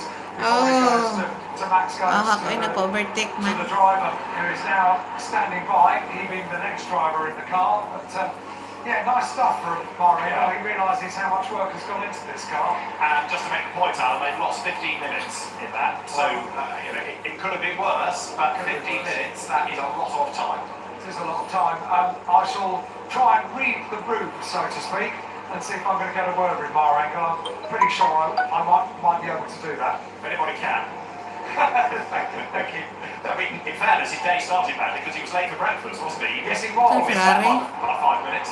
But again, a mark of the man. He apologised to us all. He did, He did, yeah, to be fair, yeah. Another driver change going on as well. Looks as though Team Baron are in, so Axel Sartigan is done with his driving duties, and we await the next driver is to jump on board the number 91 car, which is in the pit lane at the moment. So this is our first true driver change. Yes, it's happening with the Mercedes, but that's largely because that car's come in due to the problem that it's had. So it seems sensible again to tick off another one of those stops, David. So that's two now of the stops you could argue tipped off for that number 98 car, albeit well and truly out the reckoning. Absolutely right. So as far as the classes are concerned, they're running to a different plan, cycling through. And yeah, Alex Sartigan will hand over in the Team Baron car, and as soon as the car controller is happy that the time has been completed, down the pit lane it goes. The idea being that you break with a tenth of a second after that 1 minute and 40 right. We have got 55 minutes just about done, and it remains Davide Rigon who leads the way. That is the Ferrari coming over the timing line from the pit out. Mauro has come straight over to me. He's taken all his helmet off, the balaclava off, and came straight over to have a word with us. I love talking to drivers when everything's going well. It's more difficult when things aren't going quite so well. What a disappointing start. Yeah, it's a real shame. I feel sorry for the whole team. Obviously, it was a bit of a fairy tale Saturday for us after what happened on Friday. And the guys worked so hard, so it would have been Wala, ambot a lang great ninyo, to kasabot race, and, sa inyong it's a yaw-yaw. shame, but yeah, these things happen, and now we'll just continue on. So it's a great example of how motor racing is about teamwork. You got out the car and thanked all of the team before you even stepped foot inside the garage. Yeah, I mean, you know, these guys are giving their heart and soul, putting everything into giving us the tools, giving us the best possible car. So yeah, just, you can't appreciate them enough, and it's a tough one for everyone. Can I talk about something else? Can I talk about coming in after one lap? Yeah. Yeah, obviously that's not the usual you'd expect in a normal motor race, but obviously we've got some very special rules here, and the way we interpreted them, that was the best option. Yeah, absolutely amazing. You caught us all on the hot wire. Yeah, I guess so, but rest of the pit lane, I think, as well. Yeah, let's see how the rest of the race pans out. But yeah, it's a quick race up front. Obviously, there's I think 4, maybe 5 cars are definitely all in the hunt. Thank you, Mauro. Thank you so much for coming over to have a chat to us. There you go. Knew he would. Folded up his balaclava, arranged his gloves, and came straight out to have a chat to us. Good guy. He is a very, very nice guy, is Mauro Engel. Yeah, always said hello every single morning we've got him for breakfast. He's given us a happy wave, hasn't he? Always a happy smile. Yeah, he's a great guy. Car that was leading the Pro-Am category, was running second overall, has now come in to the pit lane. There has been a driver change and it is back out and out now. So it is now the sister car's time to come in as well. So that's both the Garage 59 cars that are now in. So the car that was started, the number 88 car that was started in the hands of Benji Goethe, has now been given over to what will be Alexander West, and Chris Froggatt is about to vacate the sister car and get back out. Good battle going on that we're looking at the moment, just heading around through turn 9, the two Porsches together. Peter Cox going ahead of Ralph Berg, so that's the position. That is for 9th place overall, and he's about to become better with others having served pit stops. Chris Froggatt in for his elongated stop, but yeah, Peter Cox in kind of family car, because his daughter Stefan driving with him, gaining ground, and they're ready to rejoin is number 49, Marco Casarat, who has lost half an hour by that damage. So that car is ready to go. You can't drive out of the garage, the car has to start from the pit apron. It does so now, and there is Chris Froggatt in. Remember, he's going to serve 5 extra seconds, or the car has, in this stop. There's a driver change going on. Chris Froggatt helping to strap in the incoming driver, but because of track limit offences, 5 seconds given to that car. Oh, babae. It's a girl. Who got it up into 2nd place, doing a good job first time out of McLaren. And I think we might be looking at the car. The driver is a girl. Campaign, don't you? I think so. I think it's having tried Mercedes and didn't quite work, having tried different teams, it seems as though the Garage 59 and the McLaren seems to tick a few more boxes, doesn't it? So that pit stop now concluded. Chris Froggatt out of the car. I think, was it Kevin Say's helmet that I saw was about to get in? We'll get confirmation How of that good when is the car the number? dribbles to the How end. about it's Pit the lane, number 10? Who was jumped off board the number 93 car. And when it heads Got the back out plastic in there. of pit lane, should. Yes, see our team nak here. Who was jumped off board. Still showing as Chris Froggatt. So I don't It's think here. the transponder Look, position- number 1, the blue Bahrain. Go, go, go. Here, number 1. That blue one. Back into the race. Davide Scampino is at the wheel of it. So That's Papa's team. This one, the blue. Go, go, go, Tosis. You look at the fight today. This one, the blue one, Tosis. That's Papa's team. Go, faster. 10th and 11th places on the road. But again, Aww. everything is going to change around that next pit stop. We Ferrari. are not far away from it now. Gay, That's gay, it. gay. So, for the That's majority Abbott, of I teams that think. don't get pitted, Not and that can be a Cottingham. really interesting order to see where He's so the we've driver got, for that. example, comes back in. Number So, 1 is Stein, Abbott, the red car, driver. McLaren, just about on the hour mark, comes in. Go. Heading over, and Faster. right now, 21 laps are done. We'll look Ay! at Okay na, go! Oh, minutes. shit.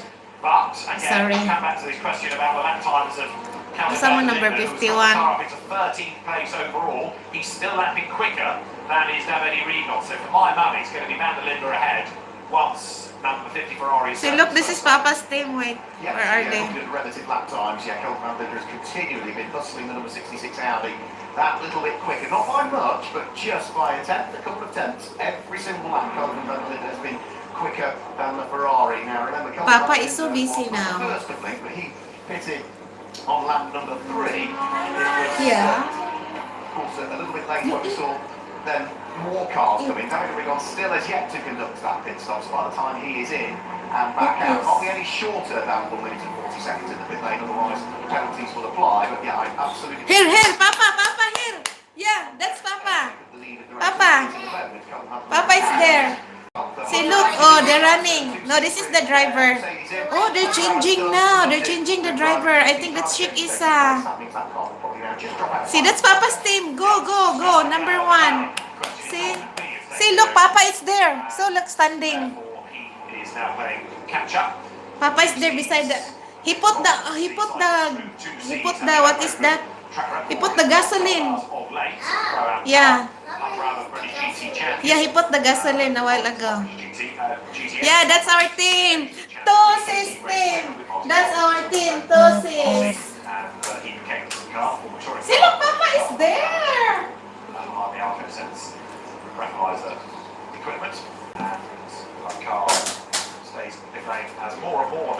come to serve the first stop. Won't be long therefore before Dhabi. Go.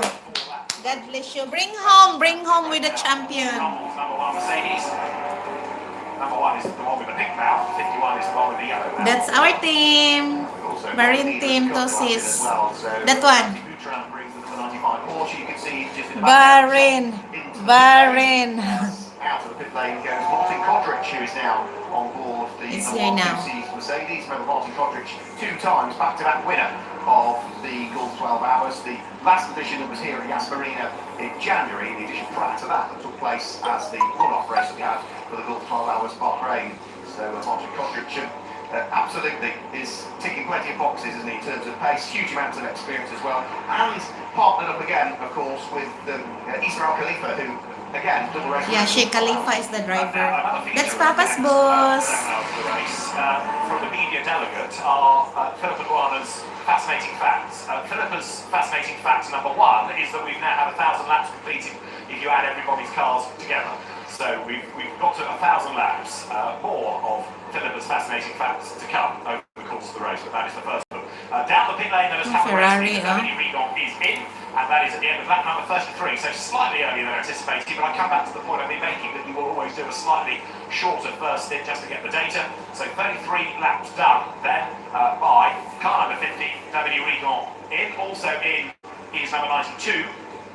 This is the car that has the pseudo Gulf livery. Back into its garage is going Lucas Au's Mercedes. So Alan, I'm afraid you need to go and see your mates again, because clearly the Grupper M Mercedes is going to have one of those Rasputin type affairs for 12 hours where it's trouble that just won't die. And it's not going to run smoothly either. So that is back in. And 99, Finley Hutchinson is also being given a 5-second penalty for track limit offences. I just need to tick off something about this car as well. Alex Fontana is one of the drivers of number 92 Porsche. It's in the Cup class. He is very much a pro driver, and so to balance that, the car gets 2-minute stop-go penalties to run as well over the course of the race. I wasn't aware of that. So thank you for that one. So David Regon in the pit lane. Also ginhawa ni Regon man ilis-ilis driver. Ferrari in the hands of Jan Magnussen. So that car has again just quietly worked its way from what was 15th position on the grid, but of course will also itself be destined for the pit lane before too much longer. Kenny Harple is in at the wheel of the Sun Energy won by SPS Mercedes. That car also has got extra time penalty in the pit lane, David. It's got 1 5-second penalty. Drama here as the Magnussen Ferrari, gets into the back of 52. Certainly 52 is set to spinning. So around there goes Oh no, it's spinning. Alessandro Cozzi entry and oh my god. Yeah, Alessandro Cozzi was also involved in that incident earlier on with Marco Pulcini as well, was he not? With the 52 Yes. Yeah. Yes. Right, there goes the pseudo Gulf livery. It looks like it's the Gulf colours, but actually you see the car close. It's a sort of desert mural that's painted, so it's the sand colour. Pretending to be the orange of Gulf livery. Kenny Hubble's car has a driver change. Kenny and Martin Conrad are already Pro-Am champions in IGTC this year. The American-based Australian Kenny Hubble. Great character, with a great collection of cars. In has come now with damage, Jan Magnussen. In has also, can we see in the background, the BMW of Dan Harper. And in also comes number 11, the Marco Pulcini Ferrari. Yeah, it also looks like 55 is in as well, so that will be Stefano Costantini is in at the wheel of the largely blue Ferrari, but the one with the red and the white stripes all the way down the centre. Also the number 20 Mercedes, I think, may well be in as well, and it's just concluding its pit stop and heading back out onto track. So that will be SPS Automotive Performance and Valentin Pierberg that's now done with driving duties. Quick question as the Kenny Harville car heads back out in the hands of what is now Philip Ellis. When those cars have that extra 5 seconds in the pit lane, is any work allowed to be done on the car? Has to be hands-free? Yeah, absolutely, yeah. Serve the penalty, then go to work. Yeah, that's, yeah. So hands-free, that's the penalty. Otherwise, because you're doing work at the same time, you're not really serving a penalty. It was a rhetorical question, but I just want for clarity, yeah. Yeah, so no, it has got to be completely driver change. Marco Pulcini in, another set of Pirellis into the car, and Alan will tell us. I've got David Regon with me, excellent. who is such a star at this event. That was a good stint, wasn't it? Yeah, it was a good stint. Actually, we really tried to manage well the tires from the beginning of the race. And then I was trying to carry on. We are really a complete Italian. different strategy respect the other. Let's see. We are quite fast, but not the fastest Si on track. Italian. So we have to Saragon. stay out of the confusion, do our best, do our best, stay away from the track limit like we're doing, and that's it. The race is still very long. That's a big part of this weekend, isn't it? Track limits yesterday were quite a feature. Yes, of course. You know, we are going so fast into the corner that it's very easy to miss for a 2-3 centimeter. And of course, it's the same for everybody. But we need to be very concentrated and not do any mistake. Now, all good. Let's see if we can carry on like this. What's your secret around this circuit? Well, I mean, clearly you like it, but you do well. I want to be on the top of this evening, but nothing. I'm calm. Maybe adapt a little bit to my driving style. Here, I tell you, I'm not the fastest today for some reason.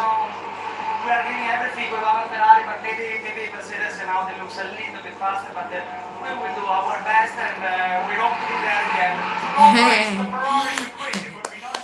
Mercedes is more faster than them. Good. Nice to hear that. For our teammate, we really push until the end to win this.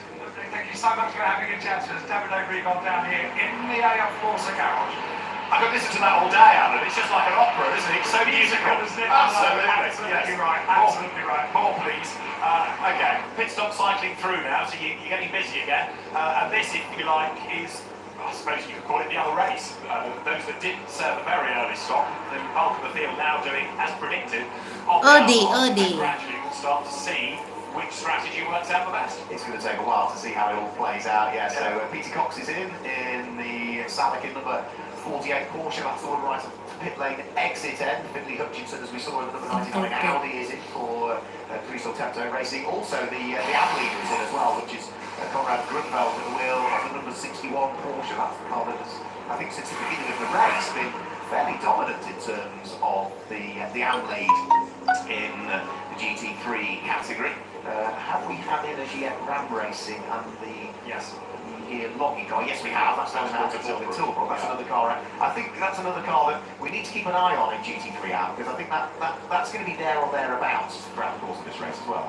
Yeah, it is, and it's still in many ways an AM Plus car, that, because you've got 2 bronze and a silver, which is Mikael Groningen. It gets categorised as an AM. I thought it would be a pro AM car. Alsa din, Papa. So si Papa, nagbagood sa koan, ligid in town. You didn't see Papa. Papa is bringing that tire, it's so big. They're changing the tire. The number 51. There, that side. Look in there. See, here, this is. These are the track limits. Something else now. No, it's already there a while ago. That's not the car. There is the danger you go too quickly, so there is that It to changed. factor in as well. But we've got the first hour without any safety car interruptions. We have, and one of the cars is going to pick up a... It's already out. This one. Yeah, this is ours. 51. Whether that was when the car came into the pit lane, it was speeding, or whether it was going out of the pit lane, not entirely sure. But either way, that car is going to have to... Papa is there. Now, number 52, accosted Alessandro Cozzi Ferrari, now being pushed back into the pit lane. So that contact when Magnussen ran into the back of that Ferrari, clearly a cause for concern. It's up on the dollies, it's being pushed back into the garage, and I'm afraid they will probably want to effect repairs on the Back to the garage, the Ferrari. It's not well. So as we cycle to our final batches of pit stops for this first one, Manuel Acosta is in at the MG Racing Mercedes. That will be a change of driver, and there's also a Porsche now towards the tail end of the pit lane, which I think was Stephen Graves' number 16 Porsche. With Gates at the time on the screen again, yes, confirmed that. Babae, driver. The case there. So, that's on circuit at the moment. It is Giorgio Roda, the number 33 Ferrari, that has picked up the lead of the race. The reason that he's picked up the lead of the race, albeit by only 2 seconds, is that is the sole car so far that has not conducted one single pit stop for those that got the race underway fully. There's another car shown as not having pitted. That was, of course, the Fairworth Motorsport Klaus Bach, the number 44. Spent all of that time in the pit lane, early doors in the race with a bomb. Now one has more use in the pit lane. Right, okay. Why not? It's the RF camera that is down there, so close to the work going on. try harder. Come in with half a story. The only thing I was going to point out, referring to the conversation that you've been having for the last couple of minutes, yeah, pit lane speed limit. It is a wonderfully wide pit lane, but with an entry the like of which we have, it's a very busy pit lane this year. So I think Andrea, the organiser, the promoter of the Golf 12 Hours since its inception, was saying the other day that he's kind of reached capacity. He doesn't just any more cars in this on this grid, because at the moment the teams are affording a huge amount of space in which to work, and the refueling rigs, everything, there's room for everything, and it can be a safe environment to work. Any closer than this, and it would become just a little bit too much of a problem. It's a long pit lane, it's a wide pit lane as you say, but when you do have, particularly when I wanted down the pit lane at the start of one of the free practice sessions, you have all of the cars parked parallel to the pit lane on the apron, with the teams all servicing them. It is tight, it is still tight, and I totally agree with you. You know, this is an exclusive event, it is almost a by invitation event as well. There are a couple of spare pit garages, but we thought, yeah, that's our team. You don't really want four Marina, because number 51, and number 1. One of those spare garages I've sort of got in That one. this year for, This one. This one. Mercedes, number 1, Yeah, I think so. with a Bahrain flag. That's our Papa's team. Go, go, go. Ferrari is in as well. Back into the pit lane has also come Raffaele Marciano, but the wheel of the number 89 Mercedes. So he just manages to sneak out and beat the Ferrari. Heading out there, so the stopped on the first lap. Also comes back in and stops on the 37th lap of the race. So that is 2 pit stops now ticked off for the number 89 Mercedes. As it also is for number 71 Ferrari, because they have crept in as well. So Antonio Fuoco has now replaced Alessandro Bianchini in 71. That I think was certainly one, maybe 2 laps ago. I rather missed it, but we had a driver change also in 71 now. Right, and we also now see back into the pit lane number 77 car. So that is Lucas Stoltz coming in. And also that's a 66 Audi that's in as well, isn't it? Which was Kelvin van der Linde also now driving for the pit lane as well for a second stop. And for both of these, whilst it's the second stop for the car, it will be the driver change. It'll be the first of those driver changes for each one of those. So 38 laps now chalked into the book. This will potentially see the number 50 Ferrari pick up the lead of the race at this stage, which is Nicholas Nielsen. You wanted the Mercedes update, didn't you? So I've got here eventually. They're not really doing anything around the car at the moment, which concerns me more. So the bonnet is up. There's 3 of the technicians from the team that are peering into it, but they're not doing anything. Maro Engel and Lucas Howell walk to the back of the garage, and they are heading to the bidder at the back of the garage, though chatting to each other. So at the moment, I can't bring any good news about 98 at all. Okay, I'm rather fearing it's heading for retirement, that car. I rather feel you're right. Yeah, the way that it was pushed away just gave me that feeling that the damage is too great, the time lost is too great, and it's not going to get any better, but all they're going to do is make the problem worse. Because it's the kind of thing that almost needs a rebuild rather than on the hoof repairs, so I'd rather fear that one is done. But we will see. 66, by the way, has now been taken over by Dennis Marshall. That car has become the lead car. At the end of the first hour, it's number 50 there, of, at the time, David Riegel, now Nicholas Nielsen, that was leading the way. Second at the end of the first hour was Jan Magnussen, and third at the end of the opening hour of the race was number 42, which was then Dan Harper. The way, of course, that hourly updates work is that most people picked around about the hour. So the order on the hour is somewhat different from what it has been for the hour, if you see what I mean. Which is why you get updates on the half hour, because that's rather reflecting more the natural flow of the race. This is going back on the hour, and it's therefore a little bit particularly to see where the likes of number 66 was. It was down in 13th at the end of the first hour, and 14th at the end of hour 1 was number 89. So that is the state of play, but they're now going to buy themselves back more track position. So at the end of the next lap, we'll start to see the real order But Nicholas Nielsen taking over. Number 50 Ferrari will be the leader by just about a second or off you from Patrick Niederhauser. You're looking at number 11 Ferrari, which is Niccolo Rossi, coming down towards turn 16. And his car, which is part of the Castle Racing fleet, going toe-to-toe with cars out of the AF Corsa stable right now, as the race leaders are on lap number 40, and we've got 10 hours and 42 minutes of this car for 12 hours still to go. Another great wave of cars comes pouring over the line, including number 42 BMW, it's gone the way of Darren Lung, and number 7 there on the inside line there, hustling on Brandon Areve, trying to find a way up on the inside of number 99 of Alex Arca, and that's for position. The two of them go toe-to-toe as they turn their way out of turn 1, but round the outside stays Alex Arca, and there's the drama, because coming up towards us, we've got full course yellow, that's why they've all slowed. Now why do we have a full course yellow is the next question. We've not seen anything happen. Might be debris, might be a car, but a full course yellow is called for by Peter Roberts, the race director. And that is our first neutralisation. It is on lap 40, and we go full course yellow. Full course yellow all around the circuit. You'll know the drill, everybody has to slow right down, you can't overtake, so when I thought there was a drama, it was the car going slowly because of that delta speed has to be adhered to. Now, can't see anything on the pit straight that is suggesting this. There's no obvious signs of anything at all, is there, at this stage? No, it might be a car that's in a dangerous place, but what, of course, the benefit of a full course yellow is that you have to slow down absolutely immediately, and from a race control's point of view, you don't have to worry about finding the leader for the safety car, you just get everybody slowed down. Right, good. Slow the pace of the race. Now, we can address that, we can bring the safety car out for the restart in due course. Yeah. So it might be a car off, it might be something less serious than that.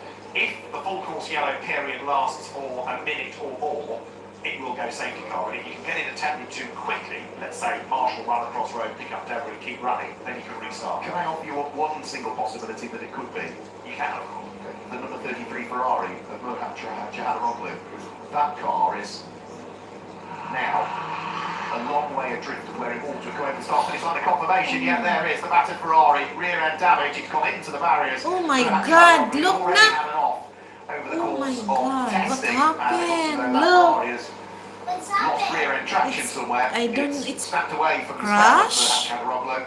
And the Turkish driver has clocked the barriers, and that has not done the tail end of the Ferrari a great deal of good at all. It has not, and it's facing the wrong way, and that's therefore, thank you Mark, is the reason for full course yellow, and we'll go That's why they put full course yellow. Is it the driver okay? See, that's our team, that one, number 51. And then go and find the race leader, so it can be deployed at any time. And the other is number 1. It doesn't put its lights on until instructed. No, this is one for me, one for Papa. The race cars, because the safety car can go faster than a full Walker and Kidrick. Kidrick is the driver. Then, on instruction, Look at it, what happened? what that would enable us to do for a safer restart is go faster. If you follow fan attention, you see the know all of this, but it means that the pace behind the safety car is quicker. The driver is safe. Therefore, enables the teams to... The driver is safe? He's not hurt? No. Only the car is a crash? Yeah.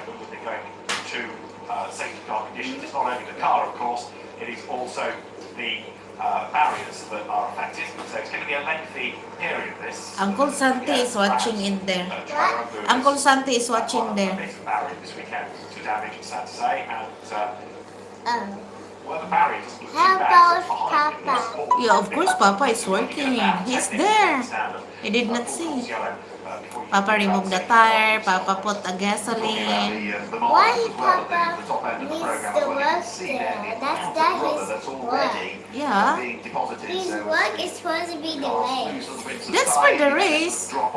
Back-to-back race, Papa is working. Drag race and this race. No.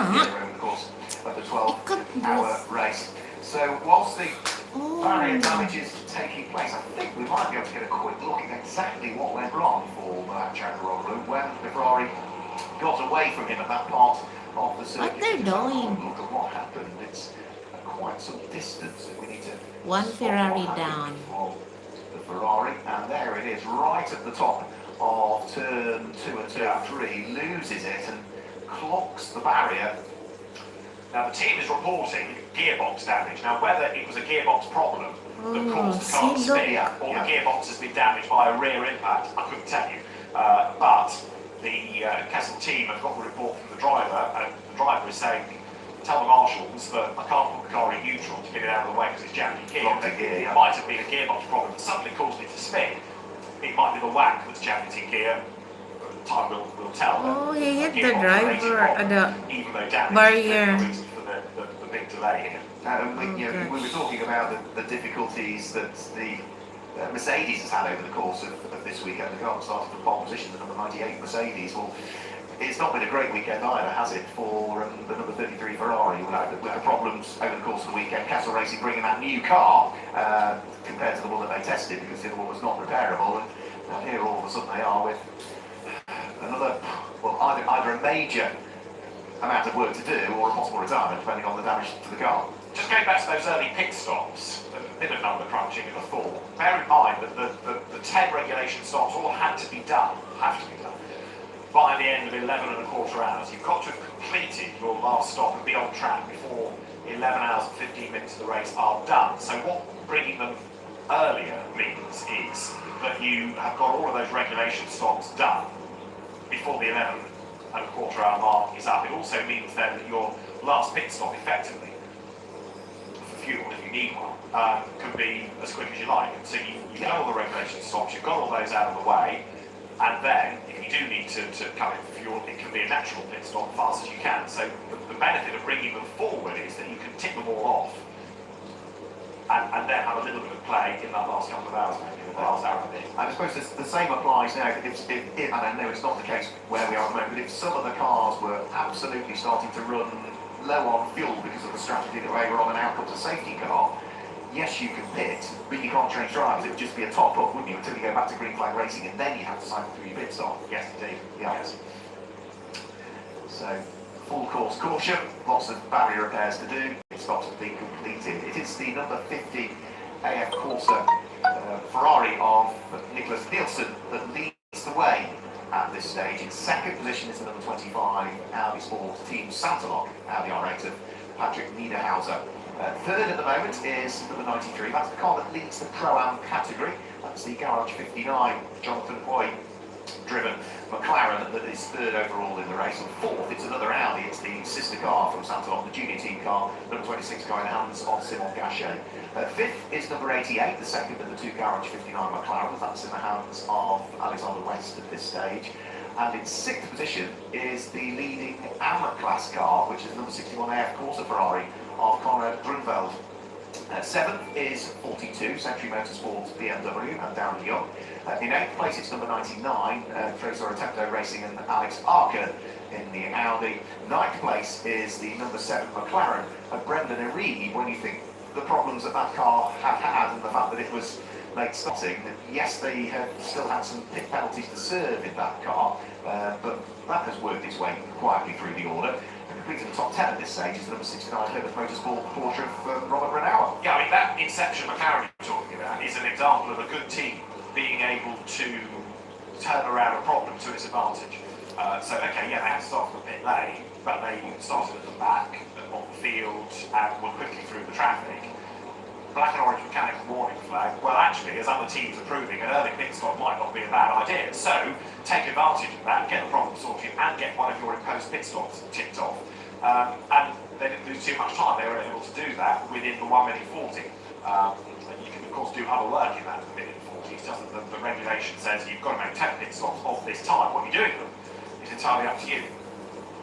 So a minimum of 10. Safety car not yet deployed. We're still under full course yellow conditions here, but just to make the point again, we will go safety car because that enables everyone to go faster and it makes for a safer restart with tyres and brakes up to temperature. However, as Alan might back me up, students of the British Touring Car Championship might be aware of the phrase of safety cars breed safety cars. So the danger is you bunch everybody up, you let it go there, and who knows what's going to happen next. Anyway, for the moment, it is Nicholas Nielsen who leads the way in number 50 Ferrari.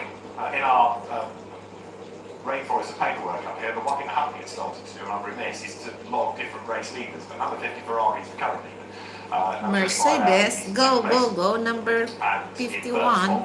93 Jonathan Queen, so it's Ferrari, Eh, Audi, papato nga. McLaren, Audi, McLaren, and Ferrari. Conrad Grunewald has pitted but stayed behind the wheel, didn't he, of number 61. Liam leading Ferrari then, so doing effectively a double stint. Number 43, Jan Magnussen's car, a 10-second pit stop penalty for causing the collision when he drilled Alessandro Cozzi. Yeah, absolutely. I'm not surprised that there was a penalty came for that particular one, so that is going to have to be served. And also there is a track limits issue as well now for the number 8 Ram Racing Mercedes in the hands of Morgan Tilbrook under the totting up process. That car will also have an additional 5 seconds suspended in the pit lane.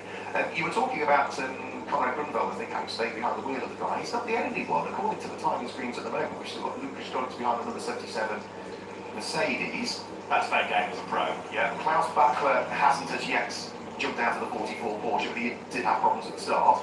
Yes, but they're 15 minutes behind anyway. Brendan Reeve is still behind the wheel of number 7 McLaren. Part of the plan. Who else have we got? Also Patrick Niederhauser and Simon Gachet both started, haven't changed yet. Yeah, but they did early stops. They haven't done a second stop, Yeah. so they haven't done a stint stop. Yeah, as so well. they're the ones, just to pick on at the moment, Yeah. those are the drivers that started this race that are still behind the wheel at this stage. And there's what's left of the Ferrari being taken away.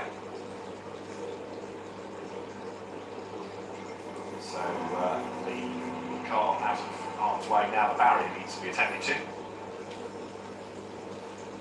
And Crash lagi. Darren Lund, his first outing in the Century Motorsport BMW, going nicely at the moment in 7th place. The car that was started by Dan Harper, who of course was Carrera Cup GB champion for the Tampines team, JTR, a few seasons ago.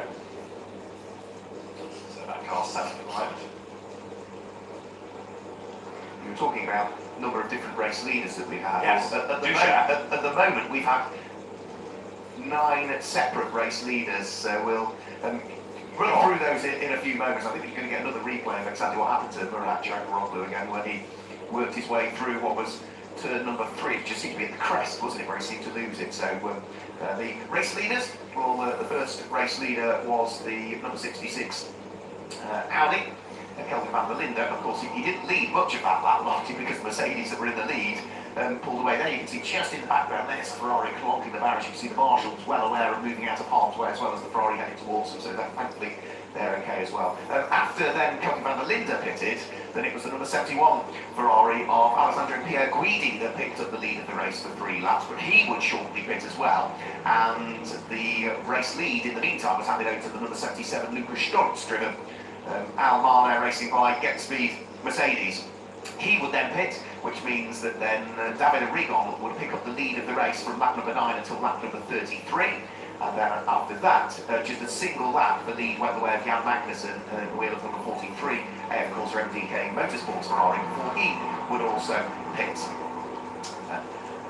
As we were then cycling through those pit stops where several cars were all pitting at the same time, but one single lap, the number 61A, of course, Conrad Grunewald Ferrari picked up the lead of the race, as it did also then for Giorgio Roda at the wheel of the number 33 Kessel Racing car, which has brought about this safety car period, for which we're still about 5 minutes away, I think, from concluding any sort of activity up there. And then we saw Kelvin van der Linde back in the lead of the race again for a single lap before he pitted.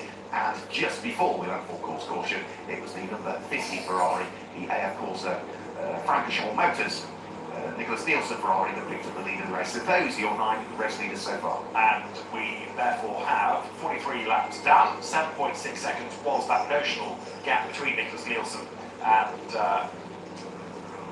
in second spot Patrick Niederhauser, AF Corsa versus Santonok. Then number 99, now with Alex Archer at the wheel, he was one of the drivers, of course, who did the early season car for 12 hours. And that car, on the pit stops, has absolutely catapulted up the order. It was a long way back early on. And also, it had copped a 5-second pit stop penalty over Philip Hutchison and track limits, but it's found itself in 8th place. So the number 66 Attento Audi, now of Dennis Marshall, after 2 stops, is down in 14th. So at the moment, again, those that did an early stop and now, if you like, a stint stop, a driver change stop, have fallen back down the order. So we do have Rafael Marcello ahead of Dennis Marshall. With the G Mercedes and Dennis Marshall taking over from Kelvin van der Linde. again, this comes back to why it's such a fascinating race. It's how the teams doing. So GMR double stinting Marcello, other teams doing single stints, and the full course yellow remain. We're looking at Mark just made an appointment to say we get 5 minutes or so before the barriers are repaired, and 33 Ferrari off the circuit. Bye, Ferrari. I'm afraid it's not really coming something for him this weekend. I know he's a big fan of cars, but he's been in the wars rather a lot, which is disappointing for the team as much as for his co-drivers. Yes, it's going to be an expensive weekend for him in reality, isn't it? Here ay si Niklas Nelson na crash. Hasn't put the car out of place, but looking at the impact, and it's a fast part of the circuit now, so if it were a mechanical issue that caused the problem, then that's unfortunate, isn't it? Because he's had the off. If it's an issue where he's lost control of the car and it's the impact with the barrier that's caused the damage, then I do fear that Guba ang barricade. With that barrier, that's probably that car done. We'll have to wait and see. But they'll get the car back. They'll inspect the damage to it. If it's cracked the gearbox casing, they might be able to take the gearbox out of the other car. But on the basis that the previous car that they were racing on Saturday also had rear end fire with the impact. And new pointers are, have we got the parts, David? And is it worth it for the time involved? Yeah. And do the regulations allow the change of significant components? That is a retirement, isn't it? The Mercedes, which was started by Maro Engel, it has been polished, it's been cleaned, but there's nobody around it to put that car back in the race. And all of that is a legacy of the accident that we had on Thursday testing. So massive disappointment for Maro Engel, for Lucas Hauer. And Maxi Götze doesn't even turn a lap in the race. Big disappointment. Number 50 there, the race leader, running in that Francorchamps Motors colours, and with it being Magyapon sa Kodrek eh. Because Nielsen comes up towards the line, the very quick Swedish driver who came out of Ferrari Challenge, but very quickly became a real GT for Ferrari, winning his Gawas, ge. European Le Mans Series. He Nga, was di man ni siya a class champion in the World Endurance Championship in the gawas. He was a class Kana ay, grahe. and overall champion Ahak in ni si Marina eh. Paratech GT Endurance last year. He had Tara, and itong also an si won si 24 hours last year, and again Kodrek. won GTE and the World Endurance Championship. So all behind the wheel of Ferraris. The Bahrain. very fast indeed, and in the lead of the race. Whereas the sister car after 2 pit stops now with Antonio Fuoco at the wheel of it is down in 16th. We also have that car now, say off the lead lap. That rather depends on where the leader is in relation to the timing line, given that at the moment, of course, there is a safety car off track now, scooping up everybody. This is going to be interesting to see whether he's going to lose a lap. Rodra, Bolhot. That is. Mercedes. Just stay on the lead lap. The one that's going to lose out is number 8 Mercedes, but he's in 17th place. So now the answer to how many cars are on the lead lap is going to be the leading 16. And so now we are under safety car conditions. Yeah, so Happen lights to are the on the safety safety car. car. The barrier repairs will start to take place up there. Turn number 4, just over the crest of turn 3, when the circuit starts to drop away again down towards turn 4 and towards the hairpin at turn number 5. You say, didn't look at those great deal of damage to the Wow, barrier, nga, no? but Look. concern at the moment is Sigsag. the supporting Hadlock vertical na eh. posts that sit behind. Of course, we do need to ensure that all of the barriers are in an absolutely vertical position. And if that is not the case, then, which clearly it isn't, those repairs will be effected as quickly as possible. Safety car. Yan na, so Safety good. cars do not count on the totting up process towards the imposed pit stops My that need to be goodness, completed 10 hours to pa stay ang- on 10 in the race. 2 hours pa lang ang Each one nakuan. of those 10 has to be a minimum of 100 seconds or 1 minute and 40 seconds from pit in to pit out. In terms of the class leaders at this stage, leading the race overall and leading the GT3 Pro category is the largely red and yellow Ferrari directly behind the safety car. Nicholas Nielsen, the number 50 car, leading the Pro and category is the number 93 Garage 59 Mercedes, and that for the moment is in the hands of Jonathan Queen. And leading our GT3 AM category now we've cycled through the pit stops is GT3 number 61 Mercedes leading car, which is the Bahrain the final car inside the top 28. Chelsea's team. It's the number 95 dual racing by Toro Ferdi car now in the hands of Nabil Mouton, and that is a car which again see some family members of the Boutron family. We've got all three brothers, haven't we, in the Boutron family, all racing that car, sharing in this iteration of the Gulf 12 Hours. Fastest lap of the race, done very, very early on. Lap 2, the first qualifying lap, held by Linda, and after that, nobody's been able to rival that time. So, as the safety car brings the field around, the idea of this is to get things back up to speed, so tyres and brakes get back to operating temperature, then they can be released. The Ram Racing team asking if they get a wave by here, if they can have their lap back, but otherwise Morgan Tilbrook's going to have to be on his toes to try and lap himself on the restart, and for the moment there's no suggestion of a wave by. Okay now.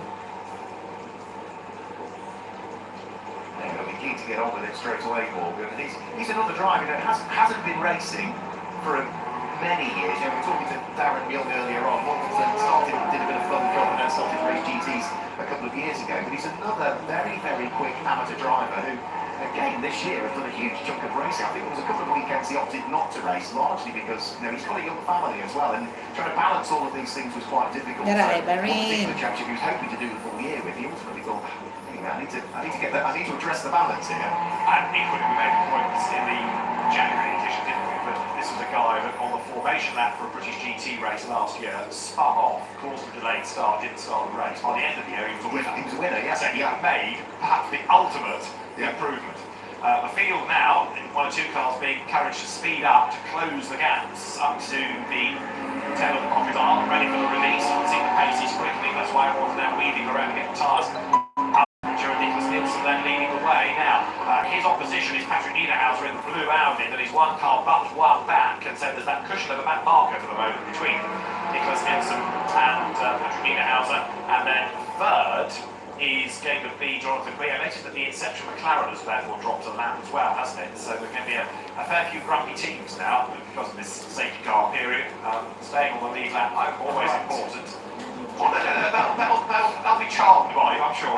Well, I think it needs to be written into the regulations that drivers have to spend at least 1 hour when they're not in the car out of their villa, out of their air-conditioned villa. Because I've been walking up and down trying to find someone that I could maybe have a chat to, and it's very, very difficult, I have to say. Get the hint right. They don't like you. Do you think? Well, it's a possibility, isn't it? Okay, well, I'll take it. I'm quite happy. That puts me into a different mode of interviewing. That's true, that's true. Well, the safety car's going to be in this lap, but there are plenty more stories out of the Gulf 12 Hours ready for you in the pit lane over the remaining 10 hours and 20 minutes as the safety car then peels in. We are good to go racing this time around, and it's going to be Nicholas Nielsen that will lead them up to the line. It will be, yeah, he'll want to get on with it, but equally as much, having lost a lap and dropped off the lead, Morgan Tilbrook will want to see if he can try and propel that Mercedes through. And of course, you need to look just behind them. The blue Audi is Patrick Niederhauser. He'll want to crack on with things and make sure he gets past the Mercedes of Morgan Tilbrook. So weaving around, final little bits being done. The pace car has already peeled its way into the pit lane, and with around about just under 10 hours and 20 minutes to go, we're about to get the 11th running of the Gulf 12 Hours back underway here at Yas Marina. Also, it's a good restart by Nicholas Nielsen. Morgan Tilbrook a little bit slower away, and I think is instantly trying to move out of the way so he doesn't hold up the front runners. Patrick Niederhausen, I think, flashing a light to try and sneak his way through turn number 1, but good restart from Nicholas Nielsen. That's exactly what he wanted. And what he also wanted was a car off the lead lap between himself and Patrick Niederhausen. You got that. Look at the lead advantage as well. He's going after just 3 corners. And you see as well how long it takes Niederhausen to get through, because again, his balance of performance, these cars on the restart pretty much at the same pace. It takes a little while for the Audi to be able to commit through on the inside line. You see this regularly in GT3 racing. The catching bit is the easy bit. Getting past is very, very difficult, even in traffic on occasion. Niederhausen has now done it. He starts to charge away. The other battle that's going to build up now, a lap down, is going to be between Morgan Tilbrook and Brendan Marina, because they are almost together in the queue, and Tilbrook will be under attack from that McLaren before long. Then you've got Nico Prom next up in the Salazar Racing Porsche. The McLaren going toe-to-toe with Jonathan Lee up on the inside of Alexander West, trying to go back ahead of him, and succeeding in so doing. They're down at the chicane. Yeah, Kirschmeier was almost on the blue painted tarmac as he was looking to try and squeeze the number 91 team Baron Ferrari through and past some slightly slower cars as far as he was concerned down the straight, and I think he has managed to get himself through and ahead of them. So yeah, that was a good move by Kirchmeier to try and squeeze his way through there. The number 11, Nicola Rossi, Ferrari, trying to work his way through and up the inside. That's all looking a bit tight and a little bit marginal there. That was another 55 car of Laurent Denise that was running a little bit wide there. Lost a couple of places as a result. And I think part of the problem was that Dominic Caraccio in the Porsche was in the way, and as he tried to get out of the way of one car, he got in the way of another. So it was a brave effort by Nicola Rossi. There's another Ferrari in stride there as they come in the back of the room, which is Tony 2, which is Tony Harley. Yes, indeed, the Lebanese driver, he gets away with it. So again, this is in part cold tyres, some of that temperature lost, and drivers trying to push as best they can. But Nicholas Nielsen then goes through at the end of the lap with Patrick Niederhauser now 1.9 seconds behind him. 47 laps are done, and a right old battle pack here involving Darren Look, number 42. He's on the tail of number 95, Porsche of Nabil Moutran. He gets up the inside line. Marcus Stolz in the thick of all of this as well.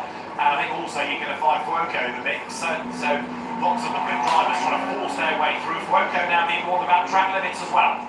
A few more cars for the pit lane. Simon Gachet is in at the wheel of the 26 Santalot Junior Team Audi. He's not the only one that comes in, because Aaron Walker brings the 2 seats, number 51 Mercedes into the pit lane, and also Kirchmeier at the end of that lap also comes into the pit lane with number 91 Ferrari. So 3 pit stoppers now. We've gone back to green flag racing. They might have wanted to come in a few laps earlier, but couldn't, purely because it wouldn't have ticked off one of the requisite number of stops that we need to do. And also 89 is in, Raffaele Marcello is in, and Alan Hyde has some news. Yeah, Sean Goodnon is standing by, and as he's waiting for the car, he's shaking his head. He's got his helmet on, he's got the seat in hand, he's standing by, but he is despondent in waiting for the car to arrive, which has happened now. So the car up on its jacks, it's coming into the garage, the 89 car into the garage. It's on the dollies. That is why Georges Gounon was shaking his head, because the 89 car joins the sister car, the 98 car, in the garage. This was not in the script at all. And suddenly this changes things in Intercontinental GT Challenge for the championship. All focus then on Lukas Stolz as 91 Ferrari gets ready to blast away. Now, we've not seen any dramas for the Barcelona Mercedes. We've not seen it rattling over curbs or the like. I can see smoke. I can see smoke. So the Ripper Mercedes in the pit lane, Rafael reported in there's a problem, and there it is. Yeah, bonnet up for all sides. Both sides of the garage having fallen foul of problems so early on in this race. And we've still got 10 and a quarter hours to go, and we already know that the sister car is done for, as good as, not received official confirmation at least yet that it's retired, but you would have thought so on the basis there's no work going on in it. This one here, again, investigation taking place. I think they've perhaps identified already what the issue is down towards the front left-hand corner of the car. It may be as simple as one of the pipes, and it smells like cooking, to be honest, but I think it might be as simple as the replacement of a pipe, or indeed the connection on the pipe.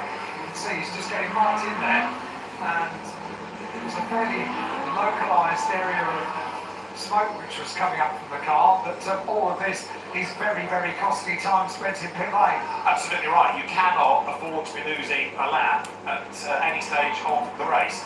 You know, if you were guaranteed, as used to happen in the older days of long-distance racing, that every car would have problems, it sort of balanced out. But now, the majority is so bulletproof, but just as we saw at Kyle Army a few years ago on the ending lap of the race, very early on, the Ripper 2 cars now suffering problems. The lead gap to the aisle is coming down though, isn't it? Patrick Niederhauser looking as though he's starting to close a little bit. There's another 5-second time penalty heading to the Gosler family Mercedes, which is admittedly a long way down, but I'll mention it for purposes of record. So, the IGTC Championship leaders are in real trouble, and the car stays in the pit lane. The clock ticks and ticks and ticks. They've been there now for 3 minutes. Niederhauser is in, so from second place on the road, Patrick Niederhauser comes into the pit lane this time. Yeah, Mercedes. 25 Audi is in. This will be for a change of driver, because Patrick has been driving it since the beginning. The sister car has just completed its pit stop, the number 26 car, and is now in the hands of Gilles Magnus.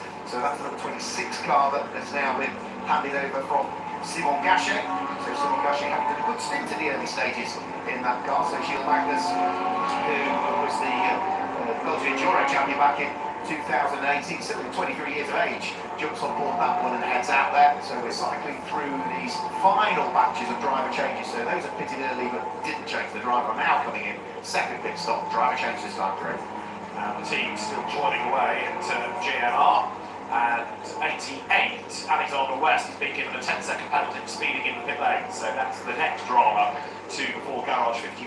But up front, and again it underlines this keeping out of trouble aspect, keeping the car off the curbs as well. Nicholas Nielsen, they're leading by now effectively 16 seconds from Jonathan Queen in the garage 59. McLaren's going to inherit second place. So Nielsen now, who is the second driver in that car anyway, after Dhabi recall stint, pushing on. Now, when did that car service first? It was in after 33 laps, so it's got a little bit of time to go yet. Then number 55, 25, I should say, the sensible Audi drops down off its jacks. That's going to be released very shortly. Alan, yeah? So what are they doing to the 89 car at the moment? Not only are they effecting the repair on the left front of the car, which they're still working on at the moment, they're also having to put an awful lot of water back into the car. What's the worst thing that you can do when you're filling it up with water? Get a little air bubble and then it all spurts out again. And that's what happened. They are now doing up the water filler cap, so that part of the stop is complete, but it just, the luck isn't shining on this garage today, is it? Absolutely not. No, Jules Gounod, we expect to take the car over, but they're trying to get the water in it, and as you say, it keeps spurting out as he elongates the process. Lead down to 17 seconds then, Nielsen to Quee. Alex Arca up into third place. Now, Alex Arca is lapping quicker than Jonathan Quee, as you see 33 Ferrari, perhaps Jodoroglu being pushed down. The pit lane, a sorry sight, going back to the Castle team. In fourth place now, Philip Ellis, having taken over Kenny Harwell's number 75. Mercedes down to fifth is Alexander West. He's part of the ownership of Garage 59 and a very experienced out, because Alexander, the Swede, but he's falling down with that in sixth place, Conrad Grunewald, still behind the wheel of the Ferrari, but he's still leading the AM class.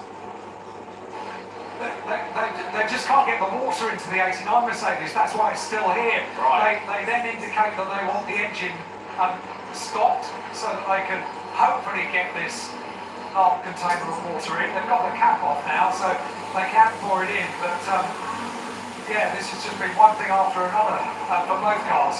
And there's something about speed and haste, isn't there? They're trying to get it done quickly, but they're having the engine running so they can be quickly back onto the pit apron. It's not helping, so you lose time, but yeah, frustration.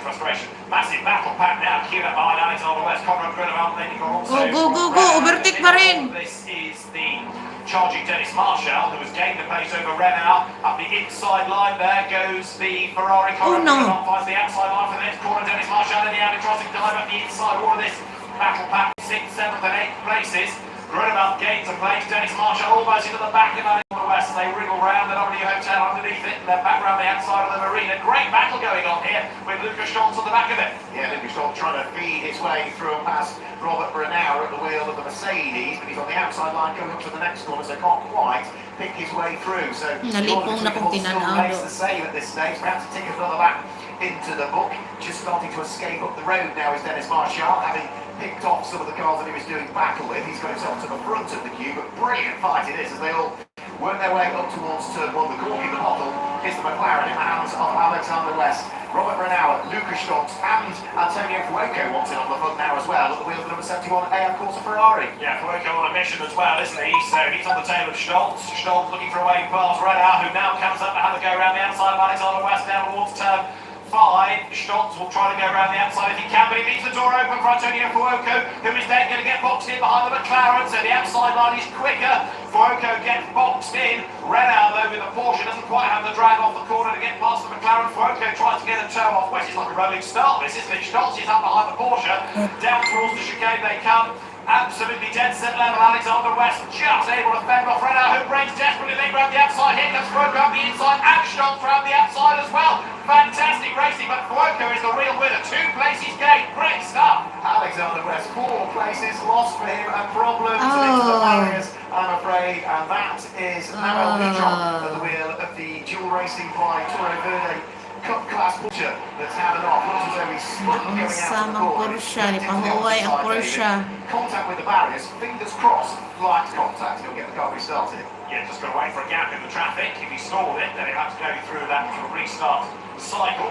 And he has got to go again, albeit off the racetrack, keeping going the other way. He'll be heading for the pits on the book to check out where the damage is sustained. How did he get there? Well, this is the answer. He brakes as late as he dares. Thought about the dive up on the inside line of the number 48 Porsche. Got the power down. Oh, he turned around. Arms outstretched. Oh Says, come to me, come to me. my gosh. And that will move round. Oh, Kerlang. Oh, Heads no. to the guardrail, but he's able to rejoin. Yeah, so hopefully light-ish damage to the side of the Porsche. You'll have to bring it back into the pit lane for the team to be able to check it Di out. ang Ferrari, oh. Check probably some new tyres and wheels put on it, largely because the rings are likely to be damaged, and maybe just double check that there's no contact with bodywork on new tyres when they put them on, get it back out there as quickly as they possibly can.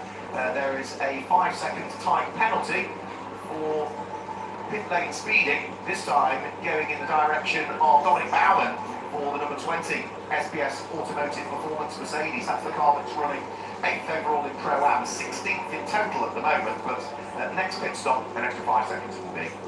So that will drop, as you see there, Morgan Tilbrook, or a different lap for the man chasing him, Jonathan Quee. Quee in turn has been jumped by Alex Archer. Now, number 99 is now running in second place. It started 30th on the grid.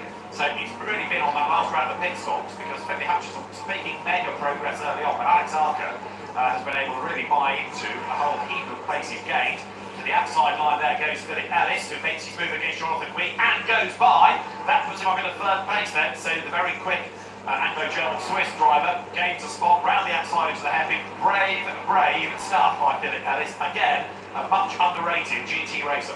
Yeah, absolutely. Yeah, just under the radar, isn't it? There's a few drivers that are like that. Philip Ellis is one of them. Now that he's got himself up into what will be third position overall in the race, the next thing he needs to do is squeeze his way through and past Morgan Tilbrook. Because remember, that's a D2, fantastic Ram Racing prepared.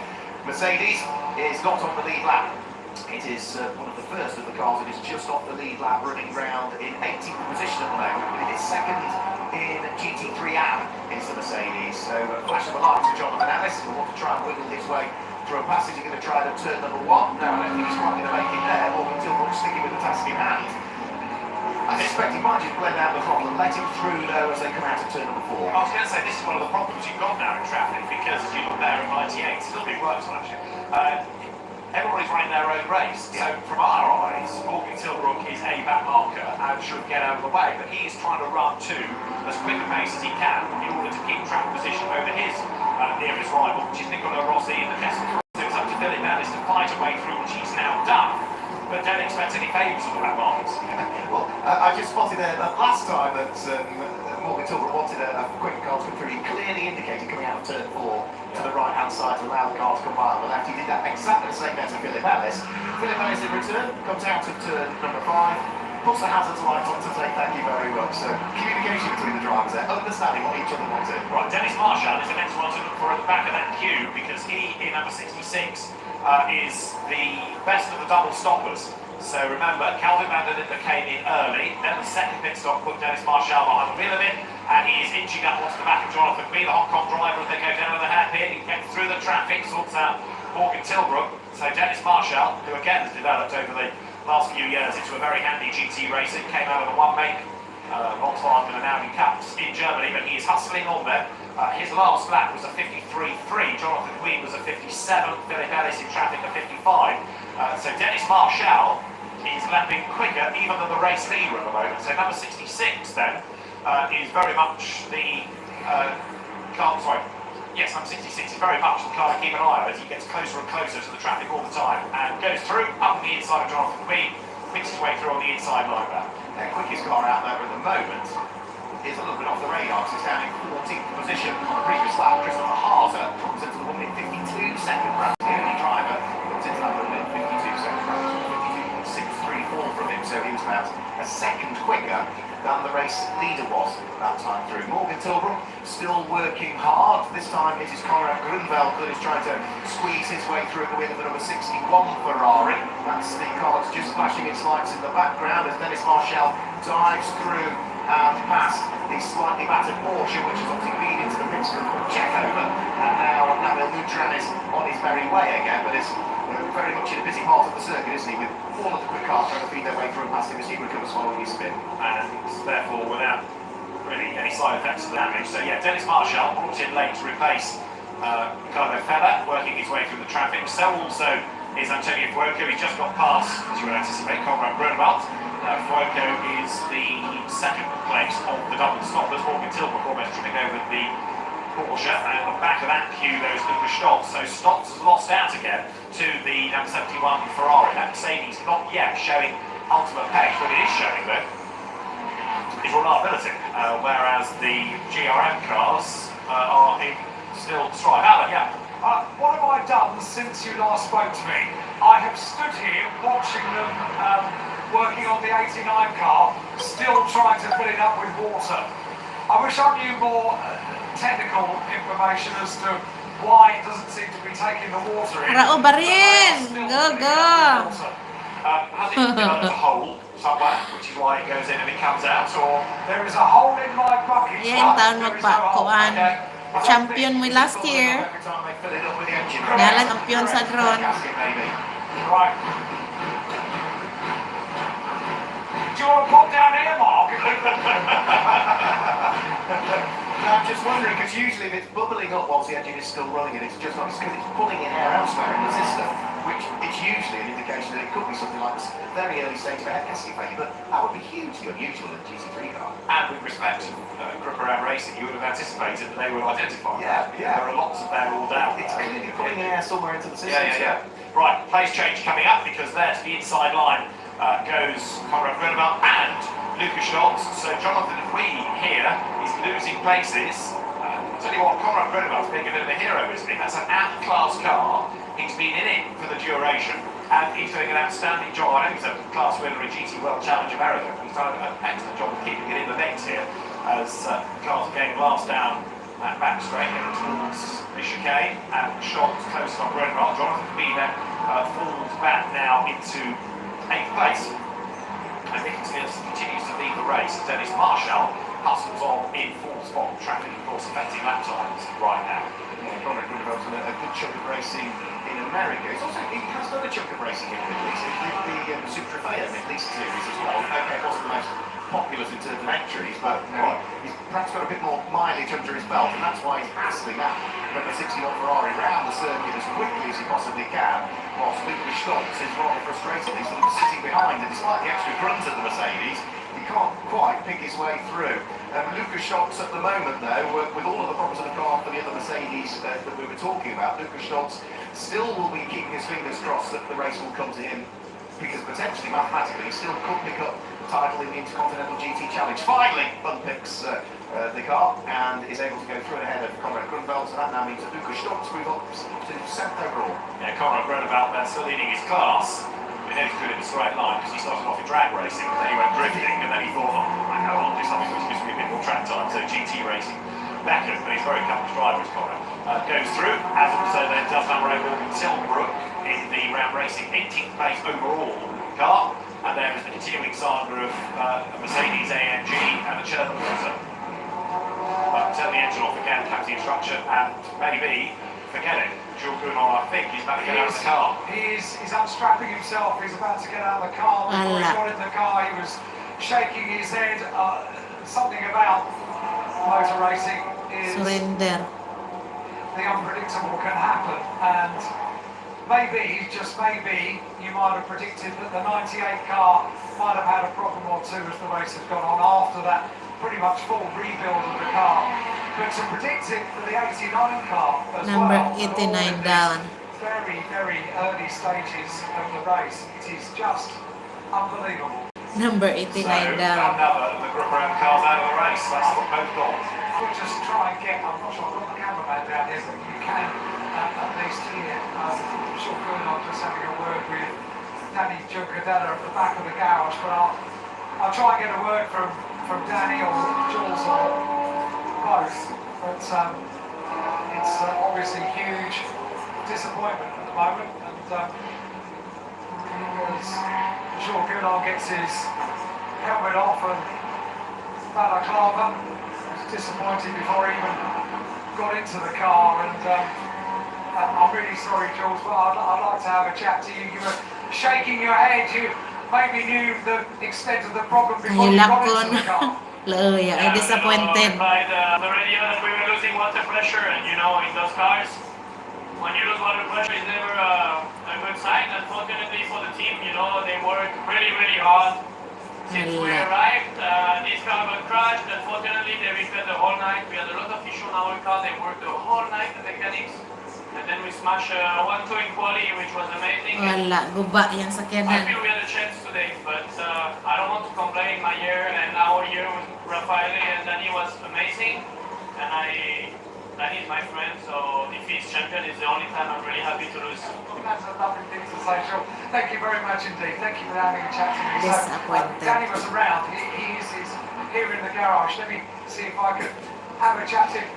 Sometimes in motor racing, Danny, you can't predict things, can you? Yeah, I mean, this was very shocking, I have to say, because after such a difficult starting weekend, we managed to turn it around. Both cars, team did a great job, and we were standing in the best possible position yesterday. So, yeah, it's a bit shocking that after we didn't even make 2 hours with both cars, we did do a technical issue on both. So yeah, a bit disappointing on that side for sure, but let's see, for me it's still 10 hours of pressure because the championship in play. So what do you do now for 10 hours? How do you play this out? Do you pace up and down, or what do you do? Well, the first thing I did, I went to check with the SRO for the regulations, because I was still very unsure about what really happens in 77 weeks. But now I think it's pretty clear that if they win, Luca will be champion. So I just have to hope that he doesn't win, unfortunately. I mean, if they win, fair enough. He's a really good friend, and I would be happy for him. But for sure, I want to be champion. And luckily, I rented a bike, so I probably go around with the bike because I don't think I want to spend 10 hours here watching them race. So yeah.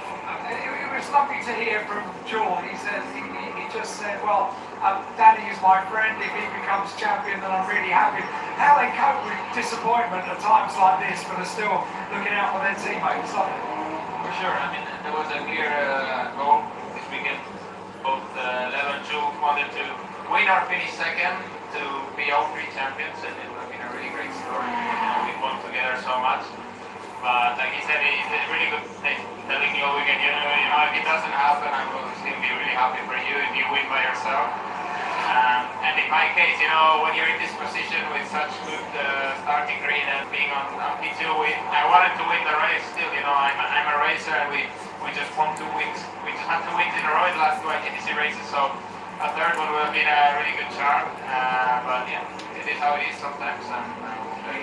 He also summed it up by saying we've had a great year, so it's true. But we have a lot to celebrate and a lot to be happy for looking back, you know, great year. So I'm never going to complain whatever happens in the next couple of hours. So, yeah. If I see you over the next 10 hours, I will come and have a little anxiety check to see how you're getting on. Yeah, good. Thank you, Danny. Great to have a chat to you. There we go. Spoke to 2 of the drivers down here in the garage. The story that you couldn't have predicted over breakfast this morning. And of course, just to make the point out, and thank you, is the only way that they could have collectively been champions is to have taken the points out of this race together. There's 1 drop score, but they came into it on a different points tally. So there's none score. This is the drop, and therefore Danny Juncadeo is the only one of those 3 that can win it. As for Lucas Stoltz, so we need to sort of park that for just under 10 hours. So we do, yeah, but then Danny again was referring to his understanding if Lucas Stoltz wins, then potentially he could be the champion, because if you look back at if they're tied on points, which would be at that stage, Lucas Stoltz winning this race, Danny Juncadeo scoring 0. If you look back at the last race, Well, you go to wins and then to seconds, and if that's the then this is the one we decide. and they would both be on then 2 wins and 2 seconds. Yeah. So now he'll be tight. Let's wait and see what unfolds, because we've seen There were so many twists and turns in already the first hour and 10 minutes of this race. Back into the pit lane comes the number 95 Nabil Neutron Porsche. That's not the only car in the pit lane. We've got 49 in there at the moment as well. And unfortunately, two retired Mercedes and a retired Ferrari. Kessler said that the damage to her car is too great to repair. So we've only had 2 hours. We've had a lot of drama, and sadly, we've got quite a few retirements. That was me saying these cars go round and round and round. But I refer my learned absolutely. I mean, for Mercedes AMGs to have such problems so early, and out of a team that has got a good track record, it is very, very surprising indeed. I'm sure there's going to be a lot of grumpiness at Mercedes AMG that what should have been a dream race, just to tick off the end of the season, has ended up here in, well, Alan's using the word anxiety for one of these champion events, and not a great show with cars retiring early. No, just an enormous shame, yeah, just something that hadn't been particularly on our radar since the beginning of the weekend. So we're just seeing the pit stop cycling through for the number 95 car, so Nabil Neutron, by the look of things, vacating the car, and driver change just taking place. Now, we know for sure it's going to be a Neutron that gets in. It's which one would have thought, because the number 95 car was started by Ramsey Neutron, then Nabil took over, that would be Sally that would be jumping in. All 3 brothers. I'm not sure whether there's twins or whether they're all separate ages, and therefore who's the eldest of them. But yeah, that will be, by the look of things, would have thought the final family member jumping on board. In the background, Martin Coleridge is back in number 1, and having to serve 5 seconds in the pits this time as well. So Martin Coleridge, who took over from Hunter Abbott, is into the pit lane, and that means that he is in at the end of lap 60 for that car. Just see the very light damage to that right rear quarter panel where the Ferrari touched the barriers, and also into the pit lane. That's the number 43 Ferrari that's in, I would imagine. So that is not far off. That's our team. Here, Papa is there, though, running. More and more stop cycling through there. So yeah, That's my husband. Slightly shorter stint. Rob's great. That's their team, Marina. The rapid day Number 1. the way into the pits. Who is not a And that's 60 driver? laps done. So in he comes. Driver for number 1, Kodrick. Still Kodrick. Okay, go So, Kodrick. Yeah, 61 laps done rather for car number 50. Go, go, go, go. Yeah, that's the one. Woo, Barin. 35 laps. Tosis. Something like that. 33. Go, go. That's only 28 out of Yeah, 60. number 1. So slightly puzzled as to why that should be. That is Especially Kodrick. given that some of it was unfortunately. Yes, it wasn't particularly in a rapid traffic last time. We really did a good job with the traffic and got some fairly clear air. I wonder whether we're now getting to that point where drivers are experiencing a bit of pickup. That is making them panic about tyres, and so teams are erring on the side of caution. Yes, The driver. driver is saying, we've got a bit of vibration. Well, bring you in, sort it, rather than leaving it out there and it becomes something serious. Because early in the race you can afford to do that. Most of us can see what's been going on out on the track, and other drivers chatting in the pit lane after their respective stints. But for the lead car then, Nicholas Nielsen giving it over potentially for the third stint to Alessio Rovera, and then you have one stint ticked off for all of them. Just the 2C's car that was started by Hunter Abbott and Tandem to Martin Coleridge. It is now Issa Al-Khalifa that's gone out and cycled through all 3 drivers in that car. So Issa Al-Khalifa, another double former winner of the Gulf 12 Hour, out there. Alan. So it was neutral that got out of the car, and it's really quite lovely because the family and friends, maybe, I don't know, but quite a few of them were all waiting and greeting like he was an absolute winner and Go for star. the champion town, It's ay, all Barin. jumping up and down and hugging him, which is it's absolutely. I know we keep saying it, but this is a really quite unique event, isn't it? Oh, it is, absolutely. Yes, it's a serious race, and you've got international teams coming to take part in it. As one of them being Central Racing McLaren picks Brendan Marine to bail. I'm going to have a chat to Nabil because he's right here in Go on, front of me. off you go. Have a quick chat. I've got a camera, but I might have it in a moment. I love the way you get out of the car, you finish the stint. You're welcome back like a true sporting legend. You've got the family here. It's lovely. It's so lovely to be here. We've been doing the Creventic series, the Dubai 24 Hours of that series, since 2008 or something like that. We've decided to come and join this series now as well. It's an USA. absolute pleasure to be here. The whole McLaren. family, we're all based here, so it's just it's a nice getaway weekend. It's so nice. And what we were just saying in the commentary is that it's a special event. It's a one-off event, and you don't see things like that around the world. To be honest, we started our race team a number of years ago. We started with one intentions to be a family, and the family spend time together. So it's me and my two brothers. And we've got a crew that are like family. We've been with us for many, many years now. So it's a nice weekend away just to go around the circles. Introduce us to the family, if you would. Who is the eldest? Who is the youngest? Ramsey's the eldest. He's the first one of all of us, believe it or not. I'm the second eldest, Nabil, and then Sammy's in the car now. We absolutely love it, and it's just great to spend time together with your brothers. Will you give me a bit of a highlight? Can I ask how the stint was? Stint wasn't great, to be honest. Came into the stint with a full course yellow, got off my pace a little bit, and then I got stuck behind the GT3R that's parked over there. Coming into turn one, I thought I could take him on the inside, and I just lost the rear and kissed the barrier. Thankfully, the car's fine, still running. So we've done endurance races a lot, many. So we know there's a long way to go, probably about 9 hours, just under 10 hours to go. You never know what's going to happen, so we just plug away as long as we stay on the lead lap and keep pushing. Top man, thank you so much. Great to have a chat to you. There you go. It's nice. We'll get many stories from up and down the pit.